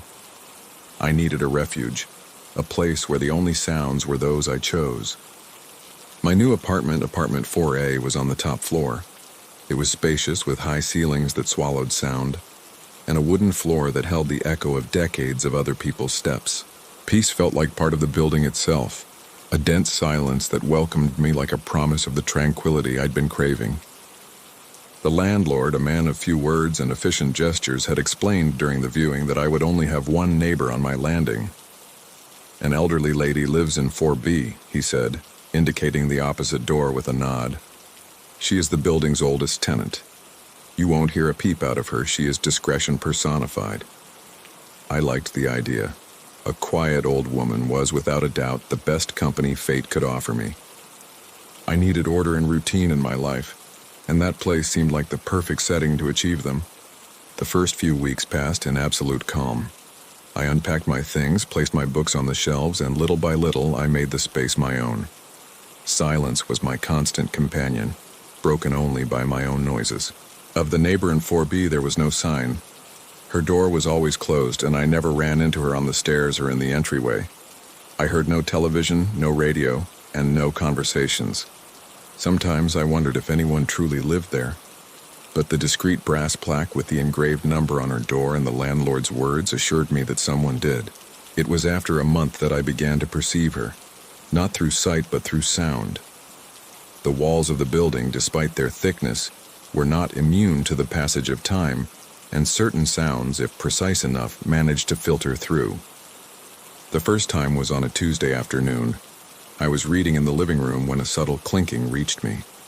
It was a delicate, unmistakable sound, that of a metal teaspoon gently tapping the porcelain of a cup. It lasted barely a few seconds, and then silence again. I smiled to myself. It was tea time. I began to pick up on the soundtrack of my neighbor's life, almost unconsciously. Her existence revealed itself to me through tiny fragments of noise, always the same, always at the same times, In the afternoon, around 5 o'clock, the clinking of her teacup arrived. Later, as night fell, I would hear the soft shuffle of slippers on a floor I imagined to be as old as mine. It was a slow, measured walk, with short, regular steps going from one room to another and then fading away. And finally, the most awaited moment of her day, and soon of mine too, the music box. That invisible routine led me to construct a very vivid mental image of her. I imagined her sitting in a worn velvet wingback chair, next to a window through which the pale afternoon light entered. She would be a petite woman, with completely white hair gathered in a neat bun, with fine, wrinkled hands that held the teacup delicately. Her apartment, in my mind, was a reflection of her. Tidy, silent, full of dark furniture, crocheted doilies, and black and white photographs of a life long past. I liked to think she was happy in her small, predictable world, a guardian of her own peaceful rights. Every night at 10 sharp, her sweet melancholy melody floated through the wall. It was a classic, brief, and delicate piece, the kind that seems to encapsulate a nostalgia for past times. It played only once, and when it finished, the silence it left behind was even deeper, as if the whole house were holding its breath. That sound became a kind of anchor in my day. No matter what I was doing, when the music began to play, I knew the day was officially over. Far from bothering me, that invisible routine became something strangely comforting. In my own solitude, feeling hers so close, so orderly and predictable, made me feel less alone. We were two islands of silence in the same sea, and her routine was like the lighthouse blinking in the distance, proof that someone else still existed out there. Months passed, and life settled into that quiet rhythm. My routine and hers, though separated by a wall, flowed in parallel. I adapted my noises to hers, lowering the volume of my music when I heard the shuffle of her slippers, waiting for her music box before turning off the last light. I never made an effort to meet her. It seemed to me that knocking on her door would be a kind of sacrilege, a breach of that unwritten pact of silence and distance that we both seemed to value. It was fine that way. Our relationship was through the wall, a companionship without the obligation of words. Everything changed on a Wednesday. That afternoon I waited in vain for the clinking of the teacup. 5 o'clock came and went in silence. It seemed strange, but I didn't give it much importance. Perhaps she had a visitor, or had skipped her ritual for some reason. However, when 10 o'clock arrived, an inexplicable tension settled in my chest. I sat on the sofa, the book closed on my lap, and stared at the clock. 10:01, 10:05. 10:15, the music box did not play. The absence of that sound left a disproportionate void in the atmosphere of my apartment. The silence was no longer peaceful, but hollow, expectant. I had trouble sleeping that night. My mind kept turning over possible explanations. Had she felt unwell? Had she fallen asleep? I felt foolishly worried about a woman whose face I did not even know. The next day, the silence from 4B was total. There was no teacup, no shuffling slippers, not the slightest sign of life. The stillness on the other side of the wall was now unnatural, oppressive. My apartment suddenly felt enormous, and the solitude that was once comfortable now weighed heavily on me. I realized how much I had grown accustomed to her auditory presence, to that faceless company that structured my days. On Friday morning, after more than 48 hours of absolute silence, I decided I couldn't continue like this. My worry was greater than my desire not to disturb. I looked through my papers for the landlord's phone number and called him, feeling like an intruder. "Good morning," I said when he answered. "Excuse me for bothering you. I'm the tenant in apartment 4A. I'm calling about my neighbor, the lady in 4B. There was a brief pause on the other end of the line. "What's wrong?" the landlord asked in a neutral tone. "Well, you see, I'm a little worried," I continued, trying to make my voice sound as reasonable as possible. "I haven't heard absolutely anything from her apartment for 2 days. She has a very fixed routine, and it's strange that there's no sound at all. Maybe you should check if she's all right." The silence on the other end lasted, and when the landlord spoke again, his tone had changed. It was no longer neutral, but tense, confused. "Excuse me, can you repeat that? You say you've been hearing noises from 4B. Yes, I replied, somewhat baffled by his question. Her daily routine, as I told you. But since Wednesday, I haven't heard anything, and I'm worried something might have happened to her. I assure you, the landlord cut me off, and in his voice there was a note of impatience, as if he were tired of a subject he didn't want to discuss. Mrs. Amparo died in her armchair. The apartment has been closed and unrented ever since. We haven't even cleared out her things. What you're hearing must be the pipes or noises from other apartments. In these old buildings, sounds can be very misleading. I hung up the phone without saying goodbye. I stood in the middle of the living room, staring at the wall separating me from 4B as if it were about to collapse.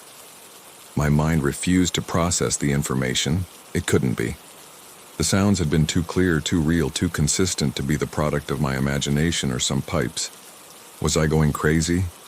Had I invented a ghost neighbor to combat my own loneliness? I spent the rest of the day in a state of confusion and panic. Every creak of the wood, every distant street noise made me jump. I tried to convince myself that the landlord was right, that everything had a logical explanation, and that I, in my need for silence and order, had interpreted a series of random noises as a person's routine. But deep down, I knew it wasn't true. The afternoon arrived and passed in a deathly silence. 5 o'clock. Tea time was just another hour passing by. Night fell, heavy and dark. I prepared a dinner I barely touched and sat on the sofa, unable to concentrate on anything. My eyes kept looking at the wall clock. 9:30, 9:45, 10 to 10. The silence in the apartment was so absolute that I could hear the thump of my own heart. I felt cold sweat on the back of my neck. A part of me wished with all its might not to hear anything, that the silence would continue and prove that it had all been a mistake of my mind. But another part, a masochistic and terrified part, needed to know. The clock hands met at the top. It was 10 o'clock at night. And then through the wall it began to play. It was the music box melody. The same delicate, familiar piece.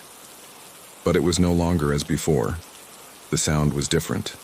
It sounded slower, as if the mechanism struggled with superhuman effort to turn. Each note was stretched, distorted, trembling in the air with infinite sadness. It was not the music of a comforting routine. It was a mournful lullaby, a melody coming from a place where time had stopped long ago, a painful echo trapped in the silence of an empty room. I stayed petrified on the sofa, listening to that tortured melody dragging itself through the air. Each slow, distorted note was a stab into the silence of the night. When the music finally ceased, the void it left was even more terrifying. It was a silence with a memory, a silence that knew what had just happened. I didn't sleep that night. I sat in the darkness of my living room, my gaze fixed on the party wall, waiting. I didn't know exactly for what, but the feeling that something was going to happen was as physical as the cold that had settled into my bones. I thought I heard other sounds, whispers so low they could have been the rustling of my own clothes or the pulse in my ears. The entire building seemed to have become a large seashell that, instead of the sea, contained the echo of an absence. From that night on, the routine returned, but it was a perverse version of the one I had come to appreciate. It was a dead woman's routine. The clinking of the teacup at 5 in the afternoon was no longer a clear, cheerful sound. Now it was hesitant, weak, as if the cup trembled in an unsteady hand before hitting the saucer. Sometimes the clinking was followed by a very low sound, a long, shaky sigh that seemed burdened with the weight of an entire lifetime. The shuffling of the slippers at night lost its rhythm. Now it was an erratic, aimless wander, a heavy, weary rub that sometimes stopped for minutes right on the other side of the wall where I was sitting, as if she knew I was there, listening. Soon, new and much more disturbing sounds were added to the familiar ones. I began to hear weeping. It was a muffled, almost imperceptible sob, the lament of someone who had cried so much they were almost out of strength. It manifested at strange hours, sometimes in the middle of the day, sometimes in the middle of the night, waking me from uneasy sleep. I covered my ears with pillows, but it was useless. It was a sound that seemed to be born more in my head than in the adjacent apartment, but the worst was the scratching. It started a week after the call to the landlord. I was lying in bed trying to read to distract my mind when I heard a soft scratch on the wall just behind my headboard. It was a dry, short sound. I froze. It repeated. A slow, deliberate scratch like a long fingernail running over the surface of the plaster on the other side. It continued for almost a minute, moving along a small section of the wall, always at the level of my head. It was an attempt at communication, a way of telling me, "I'm here, right here, inches from you." The terror was so intense that it forced me to get up and sleep on the living room sofa. My life shrank until its only limits were the four walls of my apartment. I stopped going out except for what was strictly necessary. I refused calls from friends and made excuses to avoid family commitments. How could I explain what was happening to me? I felt like a prisoner of a ghost and at the same time its only guardian. The fear of what was happening inside my house was as great as the fear that, if I left, the sounds would cease, and I would have to face the possibility that it was all in my mind. And then I started to see her. First they were reflections, fleeting shadows. But one night the terror became tangible. I woke up with a start around 3 a.m, with a feeling of glacial cold in the room. There was no draft. It was a cold that emanated from within. My eyes adjusted to the gloom and I saw her. She was sitting in the small armchair I had in a corner of my bedroom. She was not a shadow. It was her. Her figure was translucent, woven with the pale thread of moonlight filtering through the window. I could see the outline of the armchair through her body. She wore a dark, old-fashioned dress, and her white hair was gathered in a bun. She wasn't looking at me. Her head was bowed, her gaze lost on the floor, and her whole being projected a desolation so profound that it completely paralyzed me. I couldn't scream. I couldn't move. I could only lie there breathing shallowly, witnessing her silent sorrow. She remained like that, motionless for what felt like hours, until the first lights of dawn began to dilute the darkness, and with them, her figure slowly vanished until it was nothing more than air. After that night, my own deterioration accelerated. Her sadness clung to my skin. I stopped taking care of myself, stopped shaving. I avoided mirrors because the face they returned was that of a haggard stranger, with dark circles and a sickly pallor. The entire apartment began to reflect my state. Dust accumulated on the furniture, dirty dishes in the sink. A veil of neglect covered everything, as if the decay of her locked apartment had spread into mine. I felt a constant cold, a dampness in my bones that no heating could relieve. I was losing vitality, like a plant denied the sun. I, who had always found solace in playing the guitar, found myself incapable of doing so. One day I picked it up, desperate to create a sound of my own to break the monotony of her laments. But my fingers felt clumsy, alien. The notes that came out were dissonant, sad. I was unable to finish a single song. I was overwhelmed by a wave of such crushing futility, the feeling that any act of creation or joy was useless, that I put the guitar back in its case and didn't touch it again. Her apathy had become mine. The turning point came on a Saturday afternoon. The weeping on the other side of the wall was more intense than ever. Desperate, tired of feeling like a passive victim of her pain, I stood up and punched the wall.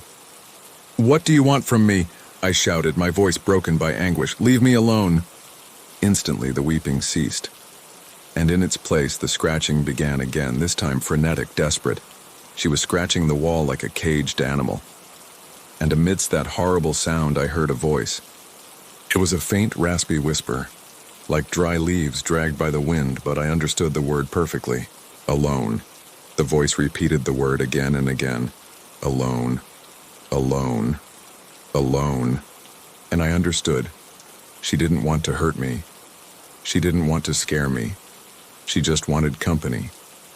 She had died alone in her apartment, and her spirit had become trapped in the routine that had been her only companion in her final years. And now she had found me, another lonely being. She didn't want me to leave. She wanted me to join her routine, to become part of her echo, so she would never be alone again. The scratching on the wall was not a threat. It was a plea. She was trying to break the wall separating us. For a terrifying moment, I felt the temptation to give in. I looked around at my silent apartment, at my solitary life. What was the difference fundamentally? She was alone in her room, and I was in mine. A strange empathy washed over me, a wave of compassion so strong that it almost drowned out my fear.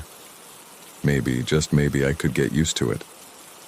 We could be two solitudes keeping each other company through the wall. But then, the image of her apparition in my armchair, vacant and desolate, returned to my mind. That was not company. It was an abyss, and she was inviting me to jump. That very night I made my decision. I had to leave. I started packing my things with a sense of feverish urgency. As I put books and clothes into boxes, the sounds on the other side of the wall became chaotic. The weeping returned, louder and more heartbreaking than ever, and it sounded as if it were coming from all directions at once. The music box started playing again and again, its melody warped and agonizing. I felt the temperature of the apartment plummet. An unnatural cold clung to me, slowing my movements, trying to paralyze me. An icy spot followed me around the room, an invisible, desperate presence sticking to my back. When I approached the door to grab my jacket, the chaos suddenly ceased. In the total silence that followed, a clear, close whisper echoed in my ear, as if someone were speaking right next to me. "Don't go."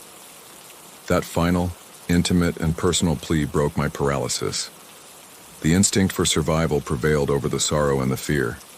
I grabbed my jacket, my suitcase, and without looking back, I went out to the landing. When I opened the front door to leave for the last time, all the noises from 4B suddenly stopped. An absolute, heavy, and accusatory silence fell over the landing. I stopped with my hand on the doorknob. I looked at her door, the one to 4B, identical to mine. And for an instant I felt the urge to turn the handle, to go inside, to see the armchair where she had died. But I knew that if I did, if I crossed that threshold, I would never leave. I ran down the stairs. I spent the night in a cheap hotel, where the noise of traffic and voices from other rooms seemed like the most reassuring music in the world. The next morning, I called the landlord. My voice was a hoarse thread. "I'm leaving the apartment," I told him without preamble. "I'm breaking the contract. I'll send you the keys by mail." I expected an argument, a complaint about the notice or the deposit. Instead, there was a long silence on the other end of the line. A heavy silence, loaded with unsaid things. Finally, the man sighed. It was a tired, ancient sigh. "I understand," he simply said. His calm threw me off. "Aren't you going to ask why or claim the missing month's rent?" Another pause, even longer. When he spoke, his voice was barely a whisper, as if he feared someone else might hear him. "Look, son, some doors are better left closed and some silences are better left unheard. Some houses have memory, and that woman's was a very sad one. I hope you find a noisier place." He made a final pause. "Don't worry about the keys or the deposit. You don't owe me anything. Consider the matter settled." And he hung up. I never went back to that building. I moved to the city center, to a small, noisy apartment where the lives of others constantly seep through the windows. Sometimes the noise overwhelms me, but I have learned to see it for what it is. Proof of life, an antidote to silence. I have come to think that there are many types of ghosts. Some scream and throw objects seeking revenge or justice. But I believe the most terrifying ones are the silent ones, the ones who died of loneliness. They don't want to hurt you, they only want one thing, for you to stay with them. Their yearning is an abyss, and if you stare into it too long, it drags you in. Sometimes, on those rare nights when the city quietens down, if I listen very closely, I think I can hear very far away the fragile and sad notes of a music box. It is a reminder that loneliness is a ghost that never fully dies, and its echo can stay with you forever.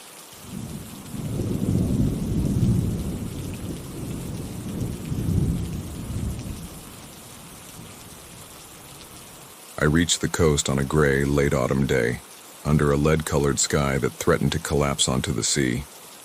I was fleeing from the voices, the looks of pity, the echo of a door slamming shut forever in a house that had ceased to be a home. I was searching for the oldest and most solitary sound in the world, that of the ocean breaking against the rocks. And I found it there on that strip of wind-battered land, at the end of which stood the lighthouse, a needle of black and white stone against the turbulent canvas of the clouds. A man weathered by salt spray with wrinkled skin and eyes that seemed to have seen everything, handed me the keys. He looked at me with a mixture of curiosity and pity. "Are you sure you want to stay out there?" he asked as the wind howled behind his store windows. "Most people don't last 2 nights. The sea talks a lot and it doesn't always say pleasant things. The silence is what I can't stand," I replied, and he must have seen something in my face that made him abandon further questions. He gave me a heavy, rusted set of keys and a final warning. "The causeway floods at high tide. Calculate your trips carefully if you don't want to get stranded. The autumn storm is about to hit." The causeway was a scar of concrete and rock that connected the mainland to the small islet where the lighthouse sat. I drove across it with the enraged sea on both sides, waves splashing my windshield like claws of icy water. The lighthouse, as I approached, became more imposing. It wasn't an elegant structure, but a robust, functional tower, designed to withstand the ocean's fury. It was a bastion of solitude. The keeper's quarters were at the base, carved into the same rock on which the tower rested. They were a series of circular, claustrophobic rooms, joined by a curved hallway. The walls were made of thick, damp stone, and the windows were small, porthole-like eyes with glass almost opaque from the salt. It smelled of dampness, salt, and a sense of abandonment that time had not managed to completely erase. In the center of the structure, a wrought iron spiral staircase ascended into the darkness of the tower, toward the lantern room, although a heavy metal door on the first landing blocked the way. The light, the man had explained, had been automated for decades. Nobody went up there anymore. The first few days were exactly what I had been looking for, an absolute void. My only company was the incessant roar of the waves against the cliffs, a sound so constant that it quickly became a form of silence. And then, there was the light. Every 17 seconds, the beam from the lantern swept the horizon, and a portion of that light filtered into my rooms, projecting shadows that moved with a hypnotic, maddening regularity. Night didn't bring darkness, only a rhythm of light and shadow that kept me from fully resting. I tried to cling to my old habits, imposing my own routine over that of the lighthouse, but the place resisted. I wanted to read, but the sweep of the light every 17 seconds was a constant interruption. Just as I immersed myself in a sentence, the white beam passed over the page, momentarily blinding me and breaking my train of thought. I tried closing the thick wooden shutters, but the darkness they created was almost total, and I could still sense the pulse of the light through my closed eyelids. I tried listening to music with headphones to drown out the roar of the sea, but it was useless. The crash of the waves wasn't just a sound. It was a vibration that could be felt in the chest and the stone floor, a low-frequency force that pierced any melody and made it seem insignificant and fragile. Beyond the sounds and lights, there was the physical sensation of the place, a perpetual dampness that clung to the skin, clothing, and sheets. The stone wall seemed to sweat a constant cold even when I tried to light the small wood stove, whose heat was almost instantly devoured by the building's frigid mass. Everything I touched was cold and slightly sticky from the salt spray. I started to feel like my own body heat was being absorbed by the lighthouse, as if the structure were feeding on the little life I had brought inside. Sometimes at night I could swear I heard the building settle, not with the normal creaks of an old construction, but with a kind of deep, heavy sigh, like that of a sleeping creature. The lighthouse wasn't a blank canvas onto which I could project my grief.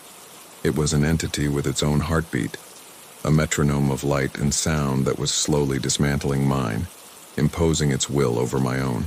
I didn't feel like I lived there. I felt like the place was slowly digesting me. The grief I had brought with me didn't dissipate in the salty air. On the contrary, it seemed to find an echo in the desolation of the landscape, becoming denser and colder. My pain, which in the city was a sharp scream, here transformed into a low, constant murmur in tune with that of the sea. It was during the third afternoon, while exploring the old furniture in search of something, anything, to break the monotony, that I found the journals. They were in the bottom drawer of a solid wooden desk that wobbled on the uneven stone floor. They were 3 logbooks bound in dark leather, cracked and hardened by the moisture. On the first page of the first one, an elegant, firm handwriting read, "Logbook of Mateo Rivas, Principal Lighthouse Keeper, year 1962. I sat in the rickety chair and began to read. At first, the entries were a model of professionalism and routine. Mateo described the weather, the wind strength, the state of the sea. He noted the lamp inspections, the polishing of the lenses, the visits from the supply ship. October 23rd, north wind, force 6, rough seas. The lamp is working perfectly, all quiet. Life in the lighthouse, through his words, seemed monotonous but orderly, a daily battle against rust and erosion. I kept reading, turning the pages. The second notebook, dated 2 years later, showed a subtle change. The weather notes were still there, but interspersed with more personal observations. Mateo wrote about the arrival of his wife, Elena, and their newborn daughter, whom they named Marina. He talked about the girls' laughter, which competed with the sound of the seagulls, and Elena's presence, which had brought color to the gray stone walls. I had to pause for a moment. Reading those lines about such simple, pure happiness in the very place where I was drowning in my misery was like receiving a stab of ice. I felt a bitter envy, a painful longing for the life Mateo had built within these damp walls, a life I had lost forever. I imagined the laughter of that child, Marina, echoing through the curved hallway, and the warmth of a family occupying the space that now only my sorrow filled. It was a vision so vivid and so cruel that I almost closed the journal, unable to bear the contrast. But something compelled me to keep reading, perhaps a morbid need to see how that story ended, how the happiness crumbled. But I also started to notice an undercurrent of unease in his writings. Elena can't get used to the sound of the sea at night, he wrote in one entry. She says sometimes it sounds like it's complaining, like it's calling out for someone. As I progressed through the second journal, mentions of strange sounds became more frequent. Mateo always attributed them to a logical cause. The wind, slipping through a crack, the rubbing of a cable, the groan of the lighthouse structure itself. But his insistence on finding an explanation for them denoted a growing anxiety. "That's singing again," he wrote one stormy night. "Elena swears it's a woman. I tell her it's just the wind playing with the tower, but it's a strangely melodic sound to be just wind." The third and final notebook was different. The handwriting, once so orderly, had become hurried, almost feverish. The technical notes had almost disappeared, replaced by distressed paragraphs. Mateo no longer spoke of the wind. He spoke of the voice. November 12th. The storm has been lashing the islet for 3 days. The causeway is impassable. We are isolated. The voice does not cease. It comes from the western rocks, always from there. It is a lament. Elena is terrified. She holds the child and won't let her go. She says the voice is calling her name. A few pages later, the handwriting was almost a spiderweb of ink. I saw her, during a lightning flash. There is a woman on the rocks. The water beats against her, but she stays there standing, with black hair plastered to her face. She looks like she is watching us. Elena refuses to go near the windows. She calls her the Lady of the Rocks. The horror of the last pages was almost unbearable. Mateo began writing about other sounds. Now I hear a child too, crying. It comes from above, from the lantern room, but it's impossible. Marina is down here, sleeping in her crib. I went up to check. No one was there, just the light, turning and turning. But coming down, I heard it again. Elena hears it too. We are trapped between the lament from outside and the crying from inside. The last entries were a chaos of loose phrases and ink stains. The light is flickering. The storm doesn't abate. The Lady of the Rocks is still there. Her singing is louder. It sounds like a plea. And the final entry, written with a trembling hand that was barely legible, chilled the blood in my veins. December 6th. The sea took them. A treacherous wave. I saw it swallow them. But they haven't left. Their singing is louder than ever. And the child's crying. Now it sounds next to me. The light is the only thing that seems to keep them at bay. My duty is to keep the light on.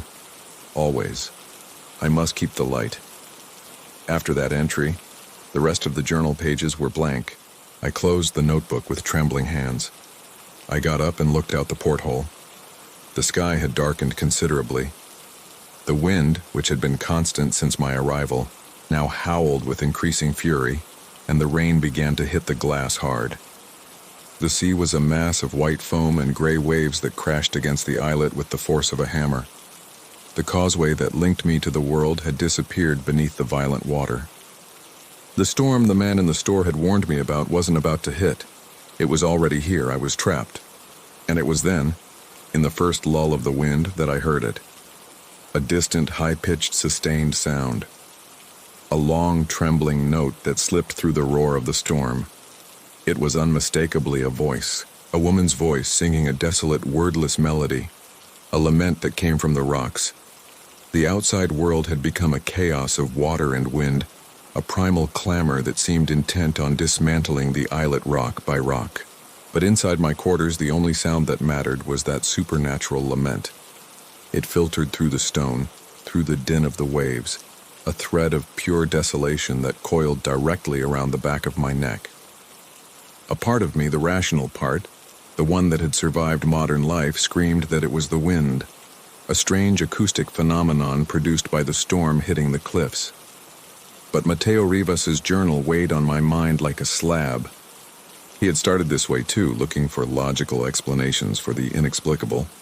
I spent the next hours in a state of maximum alert, moving from one porthole to another, every muscle tense. The singing came and went, sometimes drowned out by a particularly brutal wave, sometimes rising in the pauses of the wind with a blood-chilling clarity. It wasn't aggressive. It wasn't threatening. It was worse. It was a bottomless well of sorrow, a grief so raw and deep that it resonated with my own, attracting it, calling it to join its chorus. It was a seductive melody in its misery, and I had to make a conscious effort not to be pulled in by it, not to open the door and go out into the storm in search of its origin. The solitude I had come here for had turned into something with teeth, something that was watching me from the darkness of the water.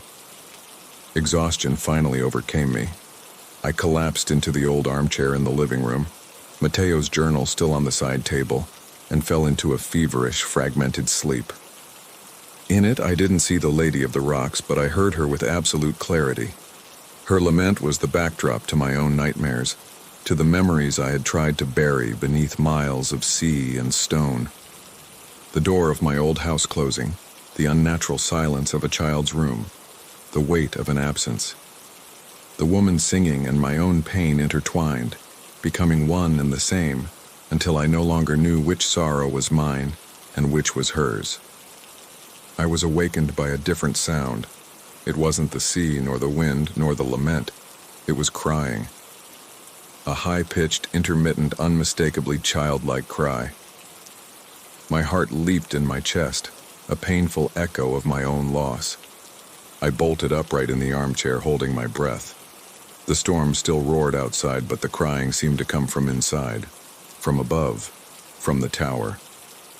Now I hear a child too, crying. It comes from above, from the lantern room. Mateo Rivas's words echoed in my head. Panic, cold and sharp, ran down my spine. It was impossible. The door leading to the spiral staircase was secured with a heavy iron bolt. No one had been up there in decades. I approached the door, pressing my ear against the cold metal surface. The crying was clearer now. It was a weak, muffled sob, that of a very small child frightened in the dark. Instinct, a force more powerful than fear, took over. I didn't think about ghosts or the supernatural. I only heard a child crying, and a broken part of my soul desperately needed to comfort him. The bolt was rusted and stiff. I had to use all my weight to move it, and it yielded with a metallic screech that sounded like a scream. I pushed the heavy door, which opened into the absolute darkness of the spiral staircase. The air that rushed out of the tower was glacial, carrying a scent of ozone and cold metal. The crying ceased the instant the door opened, An expectant silence fell over the tower. Using my phone's flashlight, I began to climb. The wrought iron steps creaked and swayed under my feet. The sound of the wind was even louder inside here, channeled by the tower's structure like the bellows of a demented organ. I climbed slowly, sweeping the curved walls with the beam of light, walls covered in rust and salt spray. There was nothing, just emptiness and the staircase spiraling up toward the lantern room. I reached the top, the lantern room. It was a circular space surrounded by thick glass panels. In the center, the machinery of the Fresnel lens, a complex assembly of prisms and gears, remained motionless and dark, covered by a thin layer of dust. The automatic light must have been in a more modern casing, installed on the outside, because the heart of the lighthouse, its crystal soul, was dead. This was just a tomb of glass and brass. There was no one, no child, no source for the crying I had heard so clearly. I stood there in the eye of the storm, surrounded by the glass that vibrated with every onslaught of the wind. For a moment I felt completely out of my mind, doubting my own senses. It was when I turned to go down that I saw it. On one of the glass panels, fogged by the temperature difference, there was a small mark, a print, the print of a child's hand, too small to be mine, pressed onto the inside of the glass. The condensation that made it visible was quickly dissipating. As I watched it, fascinated and terrified, it vanished completely, leaving only the clean glass and the furious night on the other side. I hurried down the stairs with my heart pounding in my temples. There was no doubt left. I was not alone, and it was not the wind. Mateo Rivas's story was not the delusion of a solitary man. It was a testimony, a warning. The next 2 days were a descent into feverish paranoia. The storm didn't abate. The woman's lament and the child's intermittent crying became the soundtrack to my isolation. I stopped trying to reason. I accepted the impossible reality that I was sharing that islet with the echoes of a tragedy. On the first day, I tried to impose a forced normalcy. I tried to read, but the words of the book mixed with Mateo's. I tried to eat, but every bite felt like ash in my mouth. The lighthouse was no longer a refuge. It was a stone cage in which I was the only living being, watched by those who were no longer. I started to notice things. The slight movement of an object out of the corner of my eye. A shadow in a hallway that vanished when I looked directly. The cold was no longer just ambient. There were pockets of intense cold that appeared and disappeared as if someone were passing by me. During the second night, exhaustion gave way to hallucinations. Or perhaps they weren't. The child's crying no longer just came from the tower. Sometimes I heard it right outside my bedroom door. I curled up in bed, blankets pulled up to my chin, like a child afraid of monsters in the closet. The woman's lament sometimes seemed to modulate into unintelligible whispers, words muffled by the roar of the sea that seemed to slip under the door. I found myself rereading Mateo's journal over and over, searching for a key, an escape that he didn't find. My fingers traced his trembling handwriting, and I felt a terrible connection to him, a man trapped in the same purgatory half a century before me. It was during the third night of the storm that everything changed. I was sitting in the dark, too scared to sleep, when I noticed that the hypnotic rhythm of the light sweeping my room had stopped. At first I thought it was my imagination, but the seconds passed, turning into a minute, then 2. The lighthouse's pulse had gone still. I looked out the porthole. The darkness was total. The light had gone out. The instant the darkness became absolute, the character of the ghostly sounds changed. The woman's lament was no longer sad. It turned into a shriek of fury and desperation. The child's crying morphed into a scream of pure terror. And for the first time, I felt a tangible presence inside the quarters. The cold intensified, and a whisper, like silk dragging across the stone, moved through the curved hallway just outside my door. It wasn't grief calling me now. It was rage. The light is the only thing that seems to keep them at bay. My duty is to keep the light on. Always. I must keep the light.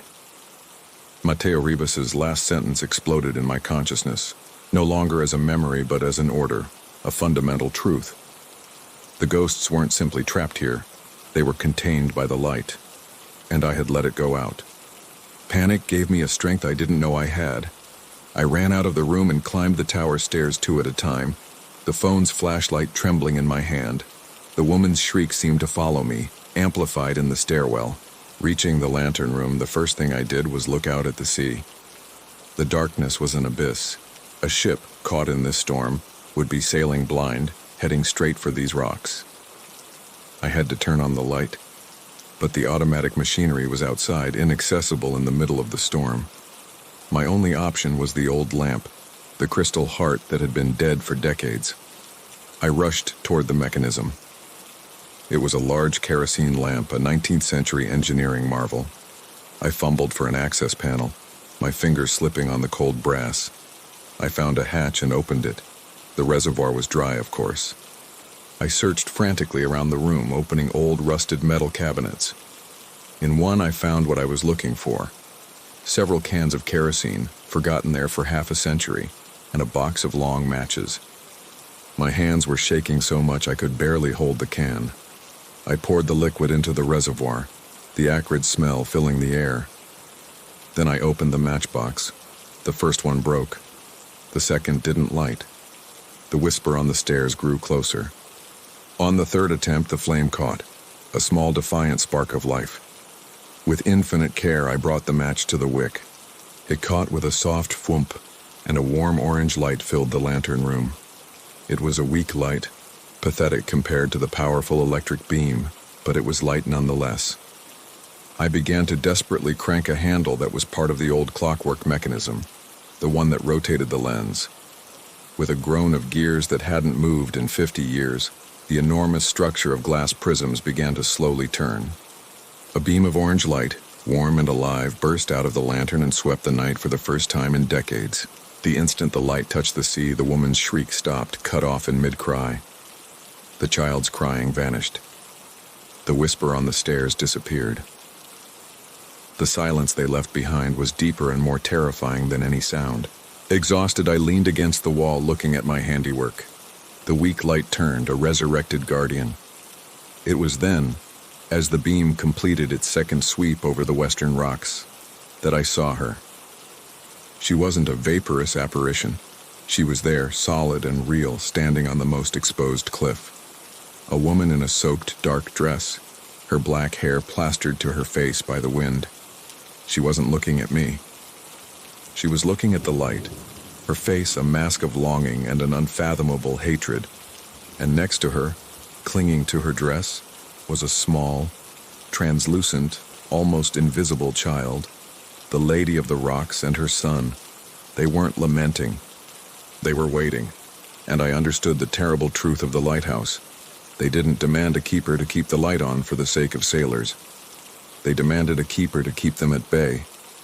Mateo Rivas had not gone mad. He had become a jailer, and now, by lighting his lamp, I had accepted the post. The lighthouse had chosen me. My grief was not a coincidence, it was a requirement. They sought a soul already broken, one that could understand their eternal vigil. And as the light turned, trapping me in its endless cycle, I knew my escape was over. I had found my solitude, but it was a shared solitude, a sentence to keep a light burning forever against a darkness that had names and faces.